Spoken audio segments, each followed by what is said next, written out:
autrefois, et je suis reconnaissant à celle qui se donne la peine de le chanter pour moi quand je reviens, à sœur Angie et à sœur Gertie.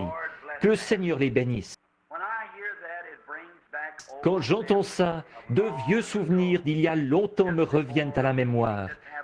Juste avant de partir du tabernacle, nous avons eu un grand réveil qui a duré tout un hiver, où nous avons prêché sur le livre de l'Apocalypse du Seigneur Jésus. Et presque tous les dimanches soirs, elle chantait ce chant. Tiens bon. Merci, sœur Gertie.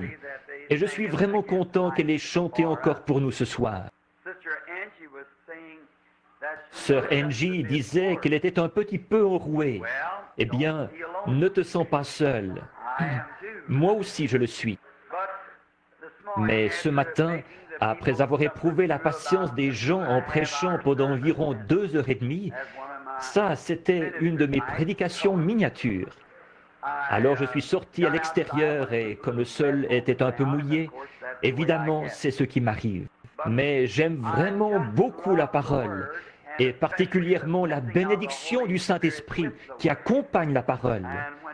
Et quand il bénit et qu'il me vient en aide, je ne trouve tout simplement pas le moyen de m'arrêter. Alors, vous savez ce que c'est.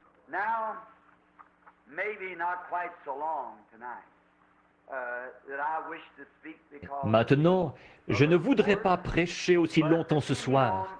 Peut-être, vu que je suis un peu enroué, mais nous comptons sur Dieu pour qu'il nous bénisse et pour son aide spirituelle. C'est un besoin vital dans nos vies. Et là, comme Frère Neville l'a annoncé avec son émission, au cours de son émission plutôt, et j'aimerais que tout l'auditoire écoute cette émission.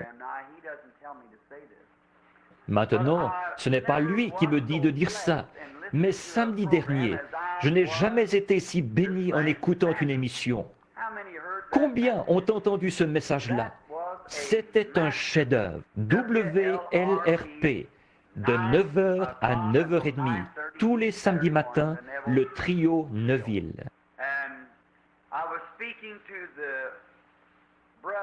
Et je parlais au frère qui s'occupe des enregistrements, frère Léo, qui est dans la pièce. Ça l'a tellement emballé qu'il disait, « Dites donc, qui est ce prédicateur ?» Il a la radio allumée, et frère Jean ou quelqu'un a dit, « C'est frère Neville, c'est son temps d'antenne. » Et c'était vraiment merveilleux. Pas seulement celui-là, mais chacun. Je vais vous dire pourquoi j'aime beaucoup écouter prêcher frère Neville. Ce n'est pas surtout parce qu'il est un bon prédicateur, mais parce que je sais qu'il vit ce qu'il prêche. Et je préférerais que vous viviez une prédication devant moi plutôt que de m'en prêcher une. Ce sera plus efficace. Et maintenant, j'ai fait annoncer que je prêcherai pendant quelques instants ce soir sur « Dieu tient sa parole ». Et ce matin, je parlais de l'imitation du christianisme. Maintenant, que le Seigneur ajoute ses bénédictions là, alors que nous lirons sa parole. Et je veux lire à différents endroits dans l'Écriture, au moins 3, ou peut-être en citer d'autres. En effet, c'est de la parole que nous parlons.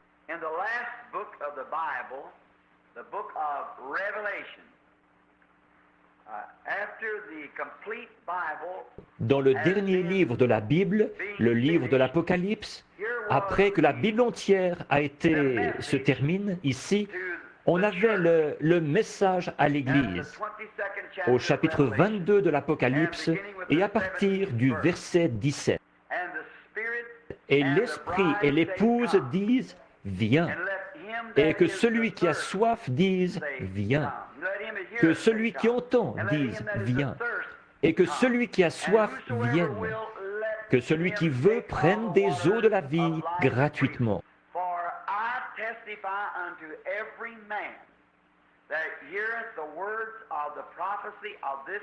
Je le déclare à quiconque entend les paroles de la prophétie de ce livre. Si quelqu'un y ajoute quelque chose, Dieu le frappera des fléaux décrits dans ce livre.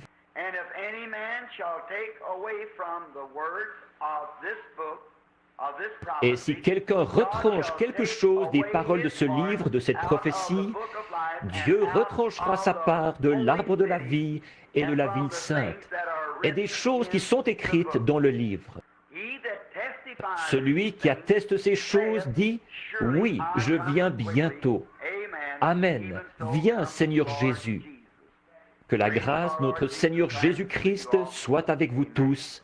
Amen.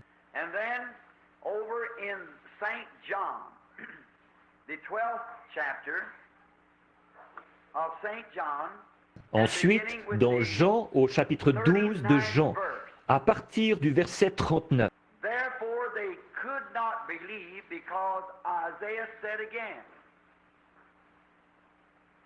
Aussi ne pouvaient-ils pas croire, parce qu'Ésaïe a dit encore, « Il a aveuglé leurs yeux et il a endurci leur cœur, de peur qu'ils ne voient des yeux, qu'ils ne comprennent du cœur, qu'ils ne se convertissent et que je ne les guérisse. » Ensuite, dans Matthieu au chapitre 24, le verset 35, c'est Jésus qui parle. « Le ciel et la terre passeront, mais mes paroles ne passeront jamais. »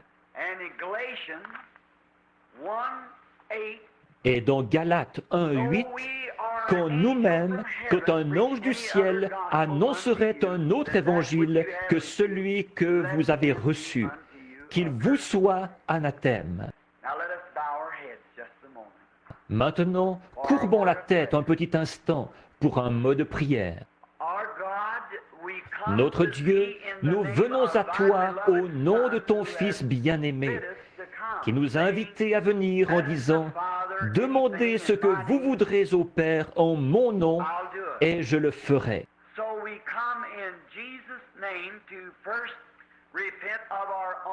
Alors, nous venons au nom de Jésus, d'abord pour nous repentir de notre propre péché et de notre manquement, et pour te demander de nous purifier de toute notre iniquité et d'épurer notre pensée, pour que nous pensions aux choses qui sont justes et qui se rapportent au royaume de Dieu. Et ce soir, que nos pensées soient concentrées sur quelque chose qui soit pour le bien du royaume de Dieu et pour le bien des gens qui font partie de ce royaume. Et que nos cœurs soient purifiés de toutes les choses qui sont viles. Nous désirons marcher avec droiture devant toi, avec des mains propres et un cœur pur. Et, oh, il n'y a que Dieu qui puisse faire ces choses. Aussi nous te prions, Père, de nettoyer nos mains et de purifier nos cœurs. Lave-nous des choses du monde dans les eaux de purification par la parole.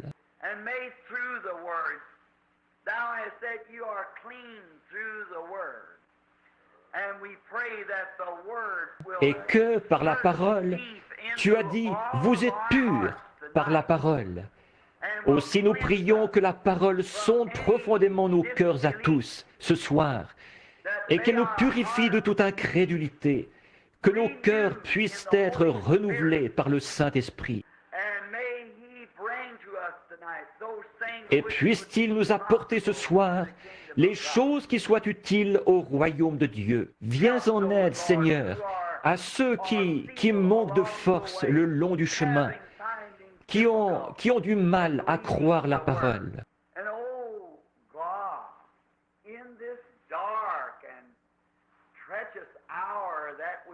Et, ô Dieu, en cette heure sombre et perfide où nous vivons, et quand nous considérons cette crise mondiale qui est devant nous, tout ce que nous voyons, ce sont des ténèbres devant nous. Et tu as dit, levez la tête quand ces choses commencent à arriver, parce que notre rédemption approche.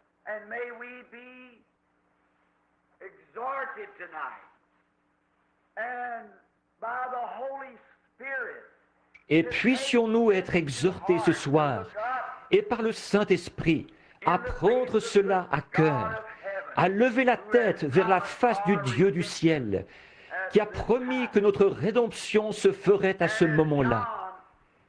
Comme Jean sur l'île a fait cette prière, « Viens, Seigneur Jésus ». Nous te prions de nous accorder ces choses ce soir. Guéris tous ceux qui sont malades et affligés. Console les saints. Appelle les pécheurs à la repentance. Et renouvelle-nous tous pour que nous repartions d'ici en serrant sur nous l'armure complète de Dieu, pour aller de l'avant en soldats préparés pour le combat à venir. Maintenant, de même que nous nous sommes rassemblés ce soir, chacun en prière, avec la bannière sur nous, l'étoile du matin qui ouvre le chemin, l'armée de l'ennemi, elle aussi s'est campée, et leurs grands challengers s'avancent. Ils se glorifient en disant que les jours des miracles sont passés. Mais, ô Dieu, suscite-nous un David, un guerrier, un challenger, et que cet esprit habite dans chaque cœur en abondance. Car nous le demandons au nom de Christ. Amen.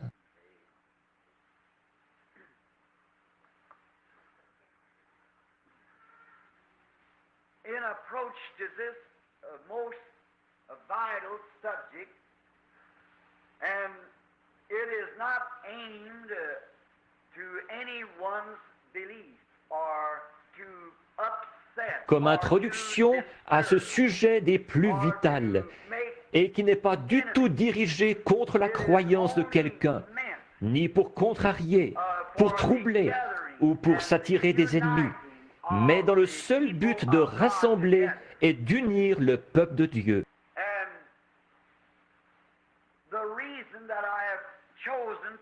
Et la raison pour laquelle j'ai choisi d'en parler au tabernacle ce soir, c'est à cause des conditions actuelles, du temps où nous vivons. Je crois que nous sommes au bord de quelque chose. C'est sur le point d'arriver, et le monde entier en est conscient. On dirait que personne ne peut mettre le doigt carrément dessus. Mais pourtant, nous savons que quelque chose est sur le point de se produire. Ce n'est pas seulement ici, c'est partout.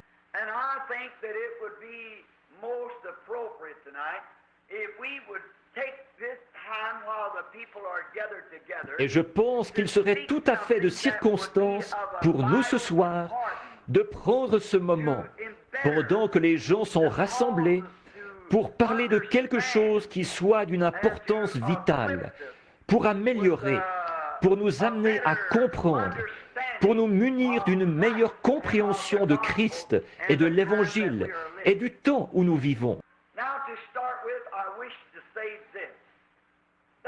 Maintenant, pour commencer, je voudrais dire ceci, qu'il n'y a pas longtemps, je me suis trouvé dans un séminaire luthérien. Et les frères luthériens me disaient, après m'avoir écrit une lettre de critique très violente, le doyen, et il parlait, il me disait des choses que j'étais un devin, et beaucoup de vilaines choses qu'en fait, il ne pouvait pas prouver. C'est parce que j'avais dit que le diable ne peut pas guérir. Or, si le diable peut guérir, c'est un créateur. Et un créateur, il n'y en a qu'un, et c'est Dieu. Le diable ne peut pas créer. Le diable n'est même pas omniprésent. Il ne peut se trouver qu'à un seul endroit à la fois. Ces démons, ils sont présents partout. Mais Dieu est omniprésent. Le diable ne peut être présent qu'à un seul endroit. Dieu est omnipotent. Le diable possède un pouvoir limité, c'est-à-dire tant qu'il réussit à faire avaler son bluff. Et légalement, le seul droit qu'il a, c'est de vous faire retourner à la poussière de la terre. C'est son seul droit. Et encore là, avec la bénédiction de Dieu, la promesse de Dieu quant à la résurrection. Donc, Dieu est le seul créateur. Et Dieu est le seul qui peut former des cellules. Et les cellules, c'est une création. Et la création ne vient que de Dieu. Donc Dieu est le seul guérisseur. Et il n'existe aucune autre guérison que la guérison divine. Nous avons des médecins réputés qui peuvent replacer un os, mais c'est Dieu qui guérit. Nous avons des médecins qui peuvent enlever un appendice ou faire l'ablation d'une tumeur, et c'est simplement la bonne chose à faire. Mais qui opère la guérison? C'est Dieu qui opère la guérison, car il est le seul créateur. Et donc il disait, qu'en est-il de nous, les luthériens? Pensez-vous, à votre avis, que nous soyons chrétiens? J'ai dit, très certainement. J'ai dit, le royaume de Dieu a été comme un homme qui a planté son maïs dans un champ. Un matin, il y est allé et il a regardé. Et les deux petites feuilles avaient pointé au début du printemps. Et le cultivateur a dit, regardez mon champ de maïs. Or, est-ce qu'il avait du maïs? Potentiellement, il en avait, mais pas en épi. Bon, c'est exactement comme si je vous donnais, vous me demandiez un chêne et que je vous donne un gland. Potentiellement, vous avez le chêne, parce que le chêne se trouve dans le gland. Et de même, dans le grain de maïs, vous avez effectivement le maïs, mais seulement potentiellement. Vous avez le grain. Donc, le cultivateur disait, regardez mon carré de maïs. Il est beau, hein? Mon maïs. Il l'appelait du maïs, pourtant il était en herbe. Après quelque temps, la tige de maïs a poussé et c'est devenu une aigrette. L'aigrette, c'est là qu'est le pollen, où le pollen tombe de l'aigrette, ce qui produit la fécondation du maïs, entre le mâle et la femelle. Maintenant, que se passerait-il si l'aigrette regardait en arrière et qu'elle dise à la feuille, « Bon, moi, je n'ai rien à voir avec toi. Tu ne comptes même pas. Je suis quelque chose de différent. Je suis l'aigrette. C'est moi qui suis accepté. Toi, tu n'as rien à voir là-dedans. » Mais n'empêche que sans la feuille, il ne peut pas y avoir de pollen dans le maïs, parce que l'aigrette tombe dans la feuille et c'est de là que sort l'épi. Et la même vie qui est dans la feuille est aussi dans l'aigrette. Après quelque temps, l'épi apparaît. L'épi arrive, le grain. Et ensuite, le grain dit à l'aigrette, « Je n'ai rien à voir avec toi. Tu ne comptes même pas. » Mais s'il n'y avait pas eu d'aigrette, il n'y aurait pas eu de grain.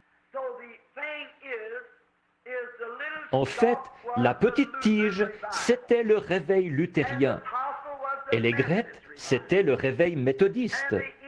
Et l'épi, c'est ce réveil-ci. Mais tout ça ensemble, c'est le même esprit, la même vie qui était dans la petite tige de maïs au départ, c'est la même vie qui est dans le grain. Maintenant, la seule chose que les pentecôtistes, je parle des vrais pentecôtistes et non des soi-disant, mais le vrai message pentecôtiste, ce n'est rien d'autre qu'une restauration de la même chose qui est tombée en terre, qui s'est transmise à travers les luthériens, les méthodistes, les baptistes, les presbytériens. Voyez? Maintenant, on en est tout simplement à l'épi. Et maintenant, ça me coûte terriblement de dire ça, mais il y a des champignons qu'on poussé là-dessus. Et vous, les cultivateurs, vous savez ce que c'est. C'est quelque chose qui imite l'épi. Or, c'est ce que nous voulons retrancher ce soir. En effet, si vous ne l'enlevez pas de votre maïs, tout le carré va se gâter.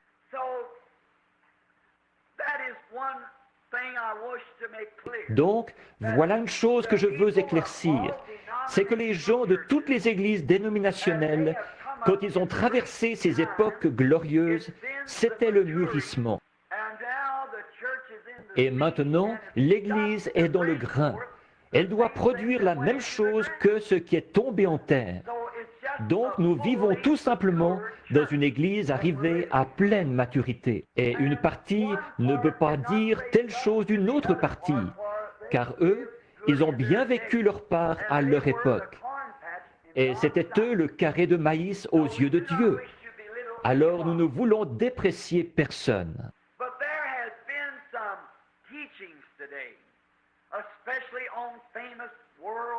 Mais aujourd'hui, il y a des enseignements, et particulièrement au cours d'émissions populaires à l'échelle mondiale, qui déprécient la parole de Dieu et qui disent que Dieu habite dans une église et non dans la parole. J'ai entendu un de ces enseignants bien connus l'autre soir qui disait « Où avez-vous pris votre Bible ?» J'imagine que Dieu a eu l'idée de vous écrire une Bible là au ciel et qu'il l'a donnée à des petits anges qui, à leur tour, ont descendu les couloirs du ciel pour vous la présenter à vous. Et il disait que personne ne pouvait vivre l'enseignement de la Bible et qu'elle n'était pas tout à fait authentique. Et ils prétendent qu'ils sont la première église du début. Bon, les gens là qui vont à cette église, ce sont des hommes et des femmes comme nous. Ils aiment et ils mangent et ils boivent. Y a-t-il un moyen d'empêcher ça? Non, puisque la Bible a dit que ce serait comme ça. Et elle a raison. Mais pour vous encourager, là, je veux être très clair et bien me faire comprendre. Moi, je crois que ceci est la parole entière, infaillible et sans mélange de Dieu, qu'on ne peut rien y ajouter ni rien en retrancher. C'est le plan entier de Dieu pour son Église. Personne ne peut poser aucun autre fondement que celui qui a déjà été posé. Vous le voyez? Voilà pourquoi je crois à l'infaillibilité de la parole de Dieu. J'ai dit à une de ces personnes, d'où disiez-vous que cette Bible venait? De votre Église? Que votre Église avait écrit cette Bible? Oui, ce sont nos saints qui ont écrit la Bible. J'ai dit, dans ce cas, comment se fait-il, à partir de là, que vous soyez tellement différents de cette Bible aujourd'hui? Eh bien, il a dit, vous voyez, ces hommes-là ont vécu à une époque, nous vivons à une autre époque.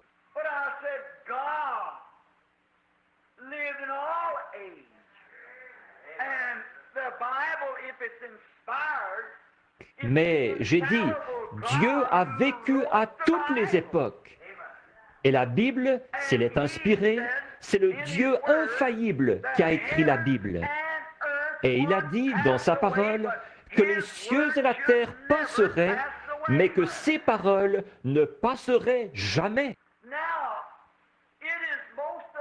Maintenant, il est très alarmant pour l'homme qui n'y avait jamais songé de voir ces choses-là approcher.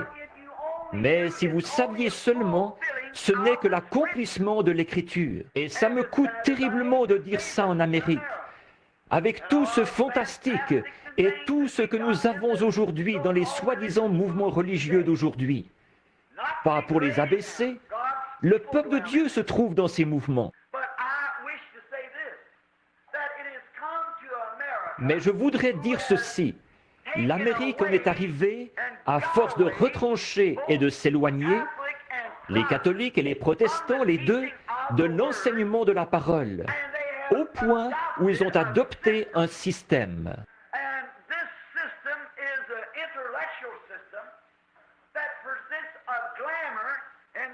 Et ce système est un système intellectuel qui présente du tape à l'œil au lieu de la parole.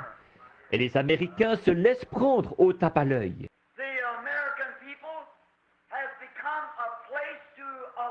Les Américains en sont arrivés au point d'adorer une déesse. J'ai le plus profond et le plus grand respect pour les femmes.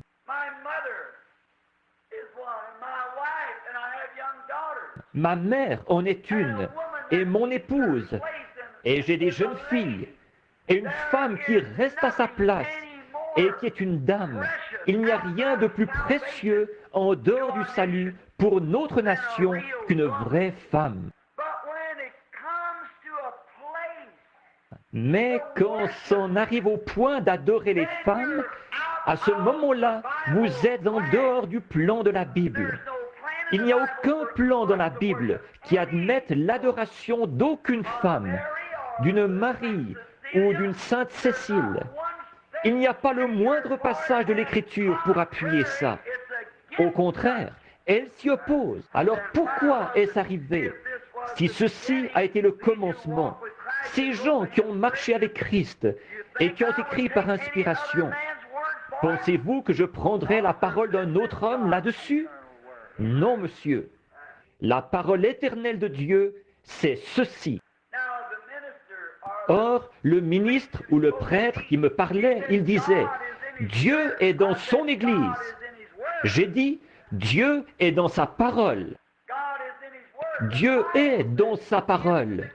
La Bible dit, au commencement était la parole, et la parole était avec Dieu, et la parole était Dieu. Et la parole a été faite chair, et elle a habité parmi nous. Dieu est dans sa parole.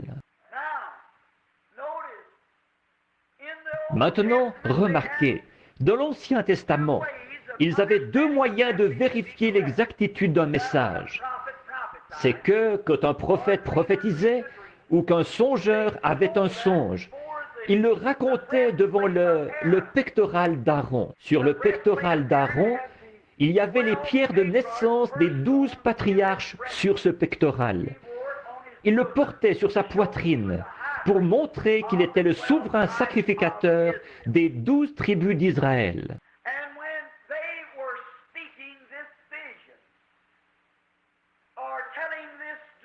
Alors, quand il racontait cette vision, ou qu'il racontait ce songe, si Dieu confirmait la chose, il y avait une lumière surnaturelle qui brillait sur cette Urim-Tumim, et qui confirmait que ce message-là était vrai. Peu importe combien ce message pouvait avoir l'air réaliste, peu importe combien il semblait bien concorder avec l'époque, si la lumière surnaturelle sur l'Urim-Tumim ne brillait pas, il était rejeté, parce qu'il n'était pas de Dieu. Et je dis aujourd'hui, oh, je veux que vous écoutiez. Tout message, quand même il viendrait d'un prêtre, d'un prédicateur, d'un prophète, de n'importe quoi d'autre, n'importe quel homme, si spirituel qu'il soit, quelle que soit sa fonction, ce qu'il a fait, qu'il ait ressuscité les morts, qu'il ait guéri les malades, qu'il soit l'archevêque de Canterbury, qu'il soit le pape de Rome, qu'il soit à la tête d'une grande dénomination, si spirituel qu'il soit, il aura beau avoir parlé en langue, il aura beau avoir dansé dans l'esprit, il aura beau avoir prêché l'évangile, quoi qu'il ait fait, si son message ne vient pas de la Bible, il est faux. C'est ceci, l'Urim-Tumim de Dieu. Quand la Bible a été achevée, l'ange est descendu. Il parlait à Jean. Ensuite, Jésus est venu lui-même. Il a dit, « Moi, Jésus, j'ai envoyé mon ange pour attester ces choses. Et maintenant, ferme ce livre, mais ne le scelle pas, car quiconque en retranchera quoi que ce soit ou y ajoutera quoi que ce soit, c'est la parole de Dieu. »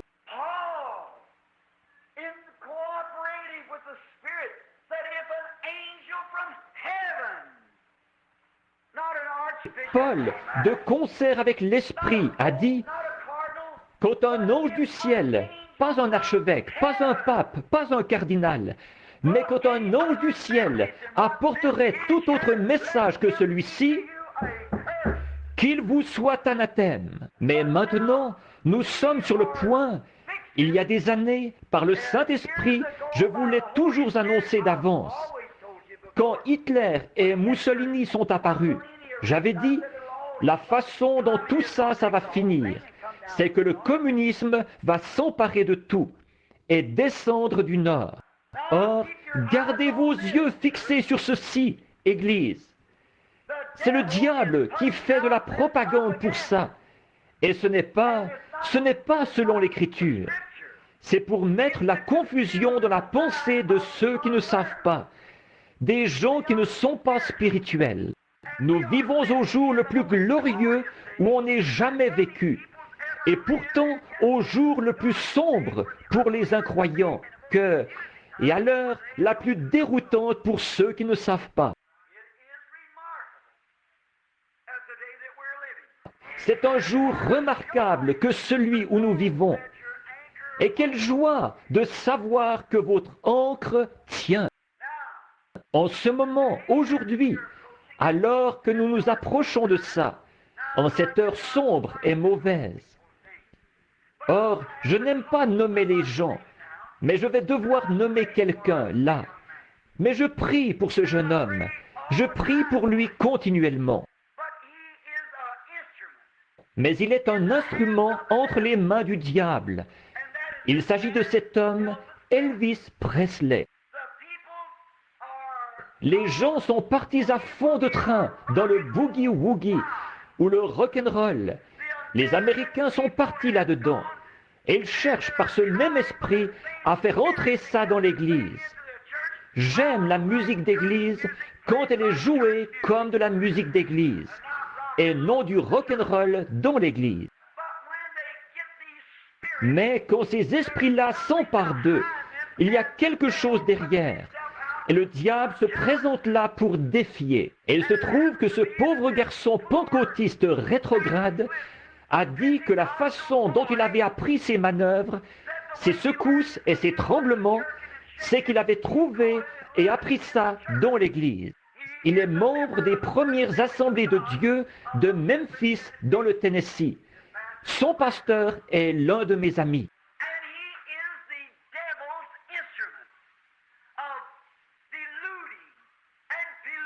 Il est l'instrument du diable pour tromper et pour polluer la pensée des adolescents, pour les amener au point où ils arrivent d'un endroit au Canada, où je pense qu'ils ont envoyé 14 jeunes à l'hôpital psychiatrique quelques jours après son départ.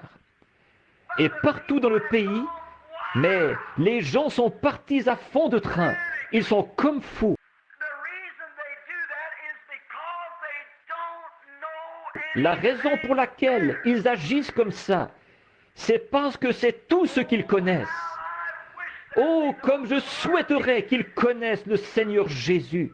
C'est tellement mieux.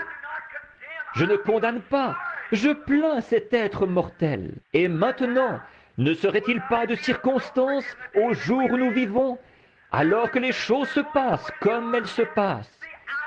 Et l'idole de l'Amérique, c'est la reine de beauté de Hollywood.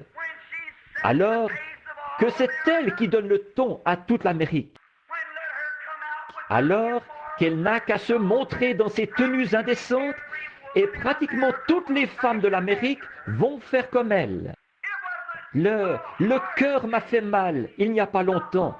J'étais à Rome, et il y avait cette femme qui faisait les manchettes des journaux, dont il disait dans les journaux l'autre jour qu'elle allait avoir un bébé à Hollywood, une Romaine.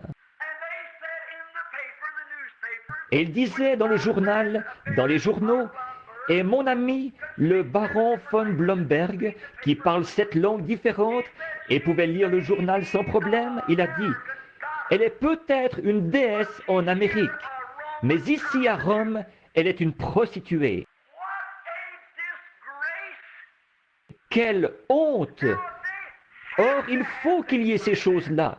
Il faut que ça arrive pour être la mesure de l'esprit de ce jour-ci. C'est pour cette raison que cette Église introduit l'adoration de Marie, d'autres femmes et tout.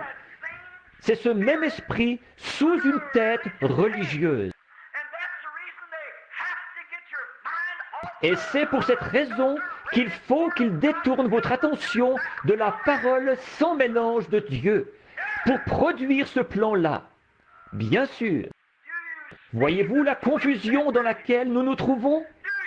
Voyez-vous la jeunesse américaine dans quel état elle est? Ça, ce sont les hommes et les femmes de demain. Pas étonnant que Jésus ait dit, si ces jours n'étaient abrégés, nulle chair ne serait sauvée. Par conséquent, je base ma réflexion là-dessus. Comme quoi, nous sommes au temps de la fin. Le Seigneur Jésus viendra bientôt.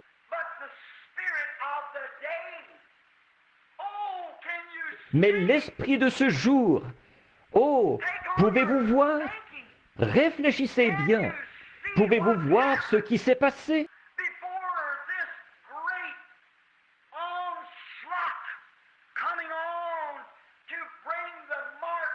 Avant cette attaque violente qui va venir, pour introduire la marque de la bête et pour accomplir les Écritures, en imposant aux gens, une fois que son emprise aura été exercée ici, comme elle l'est dans les autres pays, leur imposer des choses qu'ils n'acceptent pas, pour amener la persécution et le boycottage.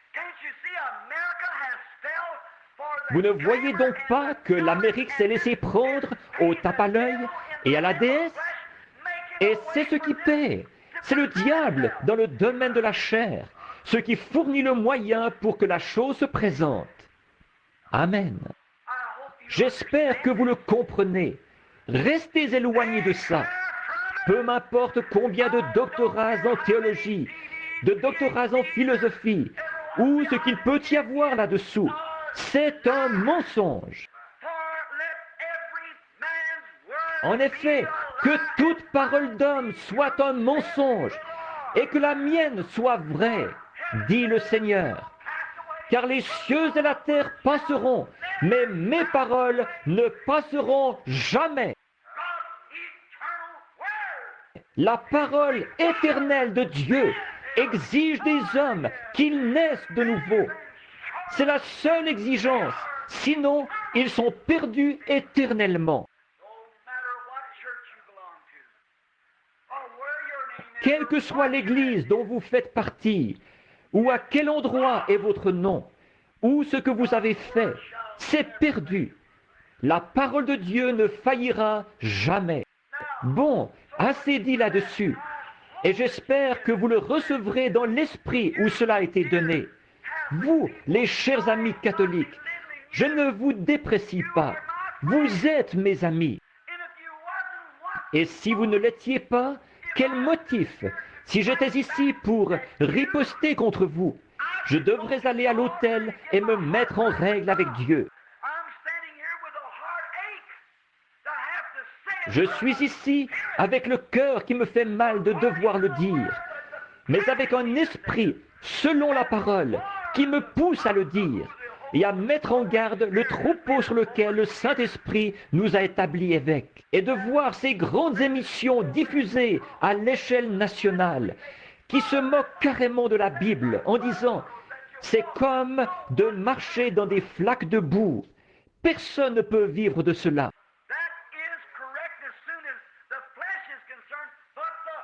C'est exact en ce qui concerne la chair. Mais le Saint-Esprit est celui qui domine et qui conduit la personne. Que le Seigneur vous en fasse voir l'interprétation. La parole de Dieu est première et dernière et éternelle pour toujours. Une fois que Dieu prononce la parole, elle ne peut jamais changer. Dieu, avant la fondation du monde, a dit « Au commencement était la parole ». Et la parole, qu'est-ce que c'est? C'est une pensée exprimée. Le Père, Dieu, en considérant le plan de la rédemption, il l'a parcouru du regard, et il a vu ce que Satan avait fait. Et il a pensé, et il a vu le seul programme. Maintenant, c'est une pensée, mais quand il l'a exprimée, elle est devenue une parole. Et une fois que c'est une parole, elle ne peut jamais mourir. Elle doit être éternelle, car sa parole ne peut pas plus faillir que lui ne peut faillir. Sa parole ne peut pas plus perdre sa vie que lui ne peut perdre sa vie. Sa parole, les hommes d'autrefois, tout au long des âges, ils ont lu cette Bible. Elle a inspiré des assemblées depuis l'époque où elle a été écrite. Si je vous écrivais une lettre, vous pourriez l'apprécier, dire « Frère Branham, j'apprécie votre lettre ». Vous êtes la seule personne à qui elle était destinée. Après quoi, au bout d'un certain temps, cette lettre ne vaudrait plus rien, à moins qu'elle serve de témoignage pour ou contre moi. But once God has spoken, it's for the entire human race. Mais une fois que Dieu a parlé, c'est pour la race humaine tout entière. Et c'est aussi nouveau ce soir qu'à l'heure où cela a été prononcé. God spoke. Dieu a parlé. Il a dit que le Christ était l'agneau immolé dès la fondation du monde. Quand Dieu, dans son programme et sa pensée, l'a prononcé, Christ a été immolé à cet instant-là, bien qu'en fait, il n'ait été immolé que 4000 ans plus tard. Et Dieu, là, par sa prescience, il a vu qui serait sauvé et qui ne serait pas sauvé. Et c'est là que nos noms ont été écrits dans le livre de vie de l'agneau, à la fondation du monde, et qu'ils ont été associés à l'agneau immolé. And the Bible said in the last days, Et la Bible dit, dans les derniers jours, écoutez, et l'Antichrist séduisit tous les habitants de la terre, dont les noms n'avaient pas été écrits dès la fondation du monde dans le livre de vie de l'agneau. Tenez-vous-en à la parole. now, I have noticed amongst Or, j'ai remarqué parmi nos frères, et je vous le dis avec respect, à vous les protestants, et non par haine, par méchanceté, ou pour avoir quelque chose à dire. Il serait plus facile de parler d'autre chose. but that I know, and the Bible says, watchmen Mais c'est que je sais, la Bible dit, sentinelle, que dis-tu de la nuit? Et si la sentinelle voit venir l'ennemi et qu'elle n'avertit pas les gens, Dieu a dit qu'il redemanderait leur sang à la sentinelle. but if the watchman wants, Mais si la sentinelle les avertit, alors la sentinelle est libre. Donc, je dois avertir. and among our Et parmi nos frères les protestants, j'ai remarqué que très souvent, après mon message de ce matin sur l'Esprit nouveau, et ensuite l'Esprit de Dieu dans... Combien est ici ce matin? Très bien, dans l'Esprit nouveau et l'Esprit de Dieu. Tant de gens qui ont l'Esprit nouveau sans avoir l'Esprit de Dieu. understood, Je veux que ce soit compris. today we find a great moving of confusion Aujourd'hui, nous voyons un grand mouvement de confusion au sein des protestants.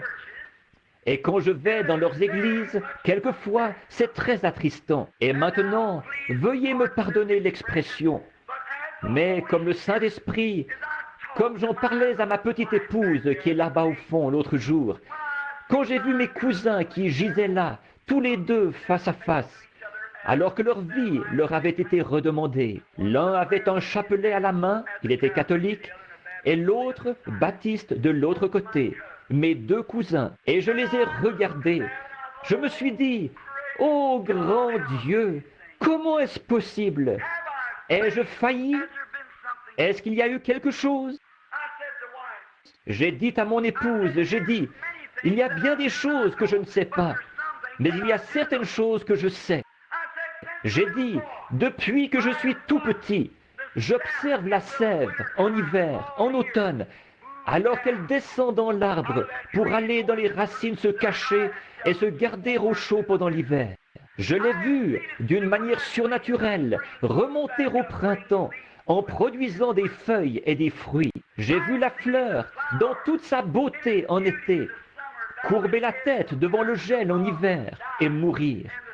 Et la semence périr et la pulpe périr. Et ensuite j'ai vu au printemps cette fleur se relever. I said, I believe, I know they J'ai dit, je crois, je sais qu'elles le font. Je crois que celui qui s'appelle Jéhovah Dieu, je crois que c'est ce Jéhovah Dieu qui fait ces choses. Il dirige la nature. Je l'ai observé à l'œuvre avec le pain, avec l'assiminier, avec le bouleau, avec le pommier. Et ils sont tous différents les uns des autres. Et l'homme qui était fait, l'un d'une façon, l'autre de l'autre. Tout ça a été conçu par une pensée supérieure. C'était Dieu. J'ai dit, je sais ça. I believe that Jesus is the Son of Je crois que Jésus est le Fils de Dieu. Je crois que dans son corps, il était un homme. Il est né d'une femme, tout comme moi. Mais son sang ne venait pas d'une femme, il venait de Dieu. Et Jéhovah Dieu, le Logos, qui a couvé la terre dans mon message de ce matin, et qui a couvé la terre pour faire sortir le premier homme de la poussière de la terre. Il a couvert Marie de son ombre, il l'a couvée pour accomplir sa parole. Et il a créé la cellule de sang qui a produit le Fils du Dieu vivant. Je crois que dans son corps, il était un homme. Je crois que dans son âme, il était Dieu. Il était la manifestation de Dieu ici sur terre. Dieu était en Christ, se réconciliant le monde avec lui-même. Je crois qu'il n'était pas qu'un simple homme. Et il n'était pas non plus qu'un prophète. Il était Dieu, Emmanuel. Je crois de tout mon cœur que c'est vrai. Je ne peux pas prouver que c'est la vérité, parce que si je le pouvais, alors ce ne serait plus par la foi. Mais je sais que les arbres viennent et repartent. Je sais que les fleurs viennent et repartent. Je sais que la nature tout entière fait sa révolution. Le monde reste sur son orbite par une grande puissance suprême. Et une autre chose que je sais, c'est que par la grâce de Dieu, il y a quelque chose qui vient à moi sous la forme d'un ange, d'une lumière. Il me dit des choses, ce qui va arriver, et je le vois. Je sais que ce n'est pas quelque chose de naturel. Il m'a montré des choses des années d'avance, et ça n'a jamais failli, pas une seule fois. Je crois que c'est le même Dieu qui était avec Joseph, qui était avec Daniel, qui était avec Élie. Je crois que c'est le même Saint-Esprit qui a conduit les enfants d'Israël par une colonne de feu. C'est pourquoi je suis convaincu qu'il y a quelque chose, que la Bible est vraie, parce que tout dans la nature, tout ce que j'appelle la foi, tout ce que j'observe et que je ne peux pas prouver, prouve par cette Bible que c'est la vérité. Je vois Jésus. Il n'était pas ce que les Juifs pensent de lui. Il a rempli toutes les conditions quant à ce que le Messie devait être. Il était le Messie. Et je vois l'Esprit qui était sur ces hommes-là. Je le vois descendre ici même et accomplir la même chose. C'est pourquoi j'ai toujours été un croyant ferme dans la parole du Dieu vivant. Peu importe tout le fantastique qui peut s'élever. Je suis allé dans des églises, et je dis ceci avec respect là. Je constate que très souvent, dans les églises, je crois que les gens reçoivent les esprits les uns des autres plutôt que le Saint-Esprit. Allez dans une église et observez. Disons que le pasteur secoue la tête. Toute l'assemblée va faire pareil. Allez dans l'église où le pasteur dit qu'il a de l'huile qui lui coule de la main. Avant longtemps, tout le groupe le croit. Et ils en ont aussi. Allez dans une église où il y a beaucoup de gens qui dansent, qui sautent en l'air et qui courent partout. Je ne condamne pas ces choses. Je parle tout simplement de ce que j'ai observé. Pour vous faire remarquer quelque chose. Si vous avez un pasteur qui est très facile à émouvoir, toute l'assemblée sera facile à émouvoir. Si vous avez un pasteur qui est formaliste et guindé, toute l'assemblée sera formaliste et guindée. Je crois que vous recevez les esprits les uns des autres. Prenez un homme bon et une femme mauvaise et réunissez-les. L'un des deux suivra l'autre. Soit que lui devienne un homme mauvais ou elle une femme bonne. Vous, deux hommes ne peuvent marcher ensemble sans être d'accord. Et permettez-moi de dire ceci avec respect et selon la Bible. De tout mon cœur, j'ai essayé, de tout mon être, de ne jamais être un querelleur. En effet, la vision le matin où j'ai posé la pierre angulaire disait « Prêche la parole, fais l'œuvre d'un évangéliste, remplis bien ton ministère. » Car il viendra un temps où les hommes ne supporteront pas la saine doctrine, mais ils se donneront une foule de docteurs ayant la démangeaison d'entendre des choses agréables. Et ils se feront détourner de la vérité et seront attirés dans des fables. Qu'est-ce que la vérité? Ta parole est la vérité. Jean 17. Sanctifie-les, Père, pour la vérité. Ta parole est la vérité. Maintenant, et si je suis coupable, je prie Dieu de me pardonner. Mais j'essaie de tout mon cœur de présenter la parole aux gens pour que l'esprit qui descendra, quand je comparaîtrai au jugement, ce ne soit pas l'esprit de quelque chose de fantastique, des grenouilles qui sautent des gens, ou des moustiques qui volent, ou ainsi de suite, ou de l'huile qui coule des mains, mais que ce soit l'esprit qui se trouve dans la parole du Dieu vivant, qui a écrit cette Bible avec une expérience biblique. J'ai fait de grands efforts dans ce sens-là. Maintenant, pour baser notre petite réflexion sur un personnage de la Bible, nous en prenons un ce soir pour rassembler nos réflexions, pour les grouper et vous les présenter. Ensuite, vous en ferez ce que vous voudrez, ce que Dieu vous mettra à cœur. Reportons-nous à 1 Roi, chapitre 22. Et là, nous verrons qu'il y avait eu un homme, un roi, du nom d'Achab. Et il avait été un roi puissant, un militaire et un grand homme, mais un croyant frontalier, tiède. Il s'appelait Achab. Finalement, le prophète Élie, qui était le prophète confirmé, avait prononcé la perte d'Achab. Des années après le départ d'Élie, il y a eu un prophète du nom de Michée. Alors Josaphat, son père était un juste, il était roi de Juda, et il est venu rendre visite à Achab, roi d'Israël. Et Achab avait eu un grand royaume de tape à l'œil. Maintenant observez, un grand royaume de tape à l'œil. En effet, il avait une espèce d'épouse toute fardée qui s'appelait Jézabel. Et elle avait tout simplement gagné la nation entière, tous, sauf les élus, aux idoles de sa nation.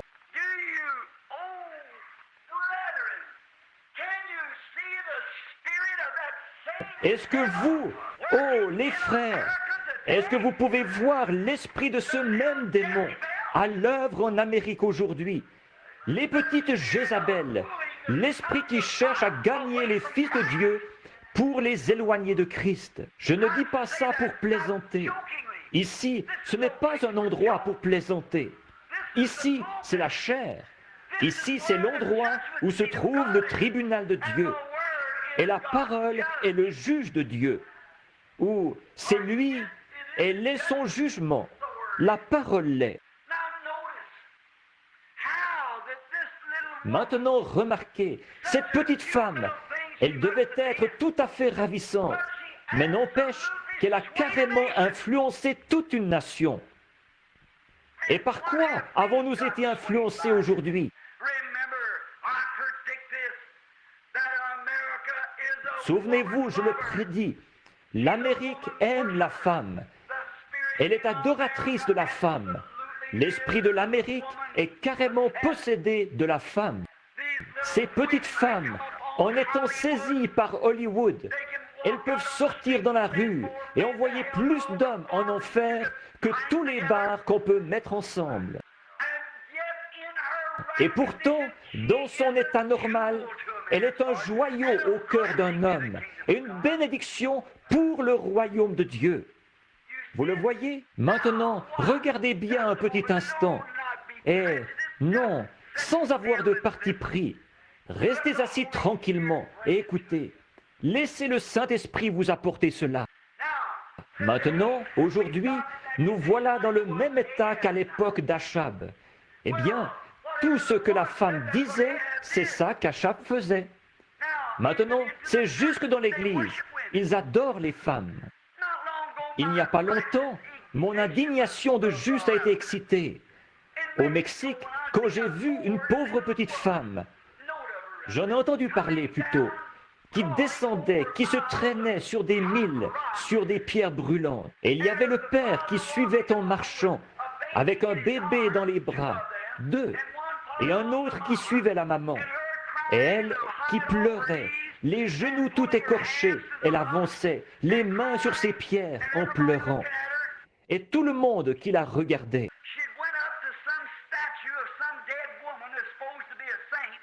Elle était montée jusqu'à la statue d'une femme morte, d'une prétendue sainte.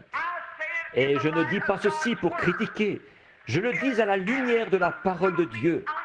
C'est du spiritisme pur et simple, absolument. La Bible dit, il n'y a aucun intercesseur, il n'y a aucun médiateur entre Dieu et l'homme, aucun sauf Jésus-Christ, homme. Si l'Église primitive était catholique, alors pourquoi ont-ils changé? Alors que l'Église catholique primitive condamnait cela et que cette Église catholique l'accepte. C'est un monde de la femme. C'est l'esprit et le slogan d'aujourd'hui. Et c'est vrai, c'est tout à fait exact. Et je prédis qu'il y aura une femme qui sera une femme très importante.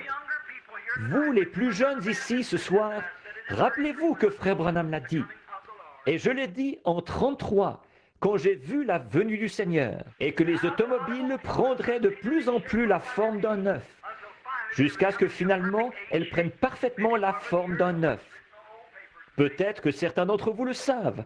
C'est écrit sur de vieilles feuilles de papier, et tout. C'est le matin où nous étions ici, au petit temple des francs-maçons, où nous faisions, ou à l'orphelinat ici, sur la prochaine, la deuxième rue d'ici, où nous faisions la réunion. Et j'ai vu une femme s'élever, vulgaire au possible, et elle dominait le pays. Et je prédis qu'une femme sera soit président, ou qu'elle détiendra un grand pouvoir à un certain niveau aux États-Unis, avant l'anéantissement total du monde. Retenez bien ça, je l'ai dit. Remarquez maintenant ce qui se passe. Jézabel, elle dominait Achab. Elle le menait par le bout du nez. Avant, c'était le pauvre papa ou la maman qui restait à la maison avec les bébés pendant que le mari ivrogne sortait. Maintenant, c'est le pauvre papa qui s'occupe du bébé pendant que la femme ivrogne est sortie. Ce ne sont pas des plaisanteries, ça. C'est la vérité. Je ne parle pas des justes, non monsieur. Je suis simplement en train de vous montrer l'esprit qu'il y a dans le monde. Maintenant, remarquez, est-ce que ce n'est pas encore du tape à l'œil? Considérez l'époque d'Achab, comme le pays était florissant. Oh là là, c'était le grand âge d'or.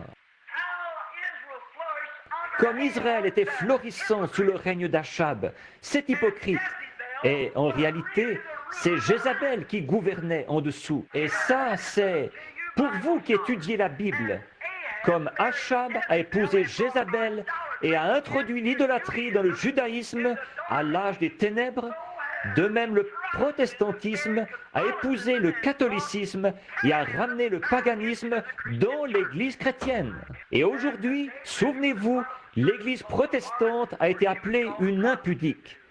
En effet, elle a été appelée une prostituée, elle aussi. Souvenez-vous-en. Alors, la poêle ne peut pas se moquer du chaudron. On ne peut pas tomber d'un mal dans un pire pour se tirer d'affaire. Mais soyons attentifs à la vérité. C'est la vérité que nous voulons. Nous sommes un peuple en route vers l'éternité et nous devrons nous retrouver devant Dieu. Aussi, trouvons la vérité. Maintenant, si vous le voulez bien, je voudrais vous faire remarquer. Il y a eu, toujours Dieu a envoyé, ou d'abord Josaphat le juste est venu rendre visite à Achab. Et c'est là qu'il s'est attiré des ennuis. Vous ne pouvez pas mêler le bien avec le mal et en retirer quelque chose. Vous ne pouvez pas mêler de l'huile avec du vin. Ça ne se mélangera pas. Et vous ne pouvez pas non plus entretenir des fréquentations et des attaches avec les choses du monde tout en vivant une vie victorieuse. La Bible dit « Sortez du milieu d'eux et séparez-vous, dit le Seigneur. » Bien, voyez. Mais vous dites « Eh bien, frère Branham, je sais, mais vous vous fiez à votre propre intellect. C'est contraire à la parole. Et la parole est la vérité.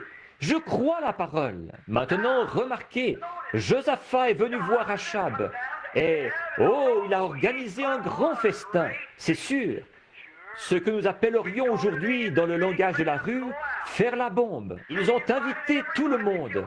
Ils ont tué un bœuf et tout, et des moutons. Et ils ont fait un grand festin ensemble. C'est là que le croyant s'attire des ennuis. Oh, je vous le dis, vous êtes bornés à votre petite église d'exalter là-bas. C'est tout. Vous devriez venir à la grande église. Vous devriez venir. Oh, vous devriez voir, notre pasteur a un doctorat en théologie, un doctorat en théologie, un doctorat en philosophie. Voyez-vous, notre pasteur, notre chorale chante comme les anges. Ça n'a rien à y voir si c'est contraire à l'ainsi dit le Seigneur. Maintenant, et quand ils ont tué le bœuf et qu'ils ont fait ce grand festin, Achab avait une alternative là, et ses motifs étaient mauvais. Il cherchait à faire le gros m'as-tu vu pour prendre Josaphat au piège. Et c'est ce que le diable cherche à faire aujourd'hui. Même chose. Eh bien, nous sommes en majorité. C'est sûr, l'Église de Dieu a toujours été en minorité, jusqu'à ce que Jésus revienne. Ne crains point, petit troupeau. Votre Père a trouvé bon de vous donner le royaume. C'est exact. Nous sommes en minorité, mais ça ne fait rien. Tant que Dieu est là, pour moi, c'est la majorité quand même. Et je sais que c'est pareil pour vous. En effet, si Dieu est avec vous, qui sera contre vous? Mais donc, il y avait quelque chose qui le motivait à faire ça. Et à ce moment-là, il a dit, « Maintenant que nous sommes tous ici et que nous nous amusons tellement, veux-tu monter avec moi attaquer Ramoth en Galade? Parce qu'en fait, la Syrie s'en est emparée là-bas. Mais Ramoth en Galade m'appartient, c'est légitime. Nous y avons droit. Nous sommes la première église. Nous y avons droit. » Vous le voyez? Et Josaphat a dit, « Eh bien là, vu que nous nous amusons bien, il a dit, mes hommes sont comme tes hommes. Voyons, nous sommes tous croyants de toute façon. Alors, nous n'avons qu'à nous associer. » Il a fait une erreur fatale. Oui, et Josaphat, qui était suffisamment spirituel, je crois de tout mon cœur que c'était un type d'aujourd'hui. Certainement que quelque part, d'une façon ou d'une autre, Dieu fera parvenir le message à ceux qui ont le cœur sincère. Il a dit au commencement qu'il le ferait, alors il a préparé son programme en conséquence, que vous n'avez qu'à vous y conformer. Maintenant, regardez-le bien. Il a dit, bien sûr, j'irai avec toi, mais il a dit, attends un instant. Je crois qu'avant de partir, nous devrions demander ce qu'il en est au Seigneur. Tu ne trouves pas? Si nous sommes tous croyants, dans ce cas, demandons au Seigneur. Eh bien, Achab a dit, certainement, c'est exact. Oh, pourquoi n'ai-je pas pensé à ça? C'est sûr, j'aurais dû y penser depuis le début. Il a dit, j'ai 400 des meilleurs prophètes de la nation.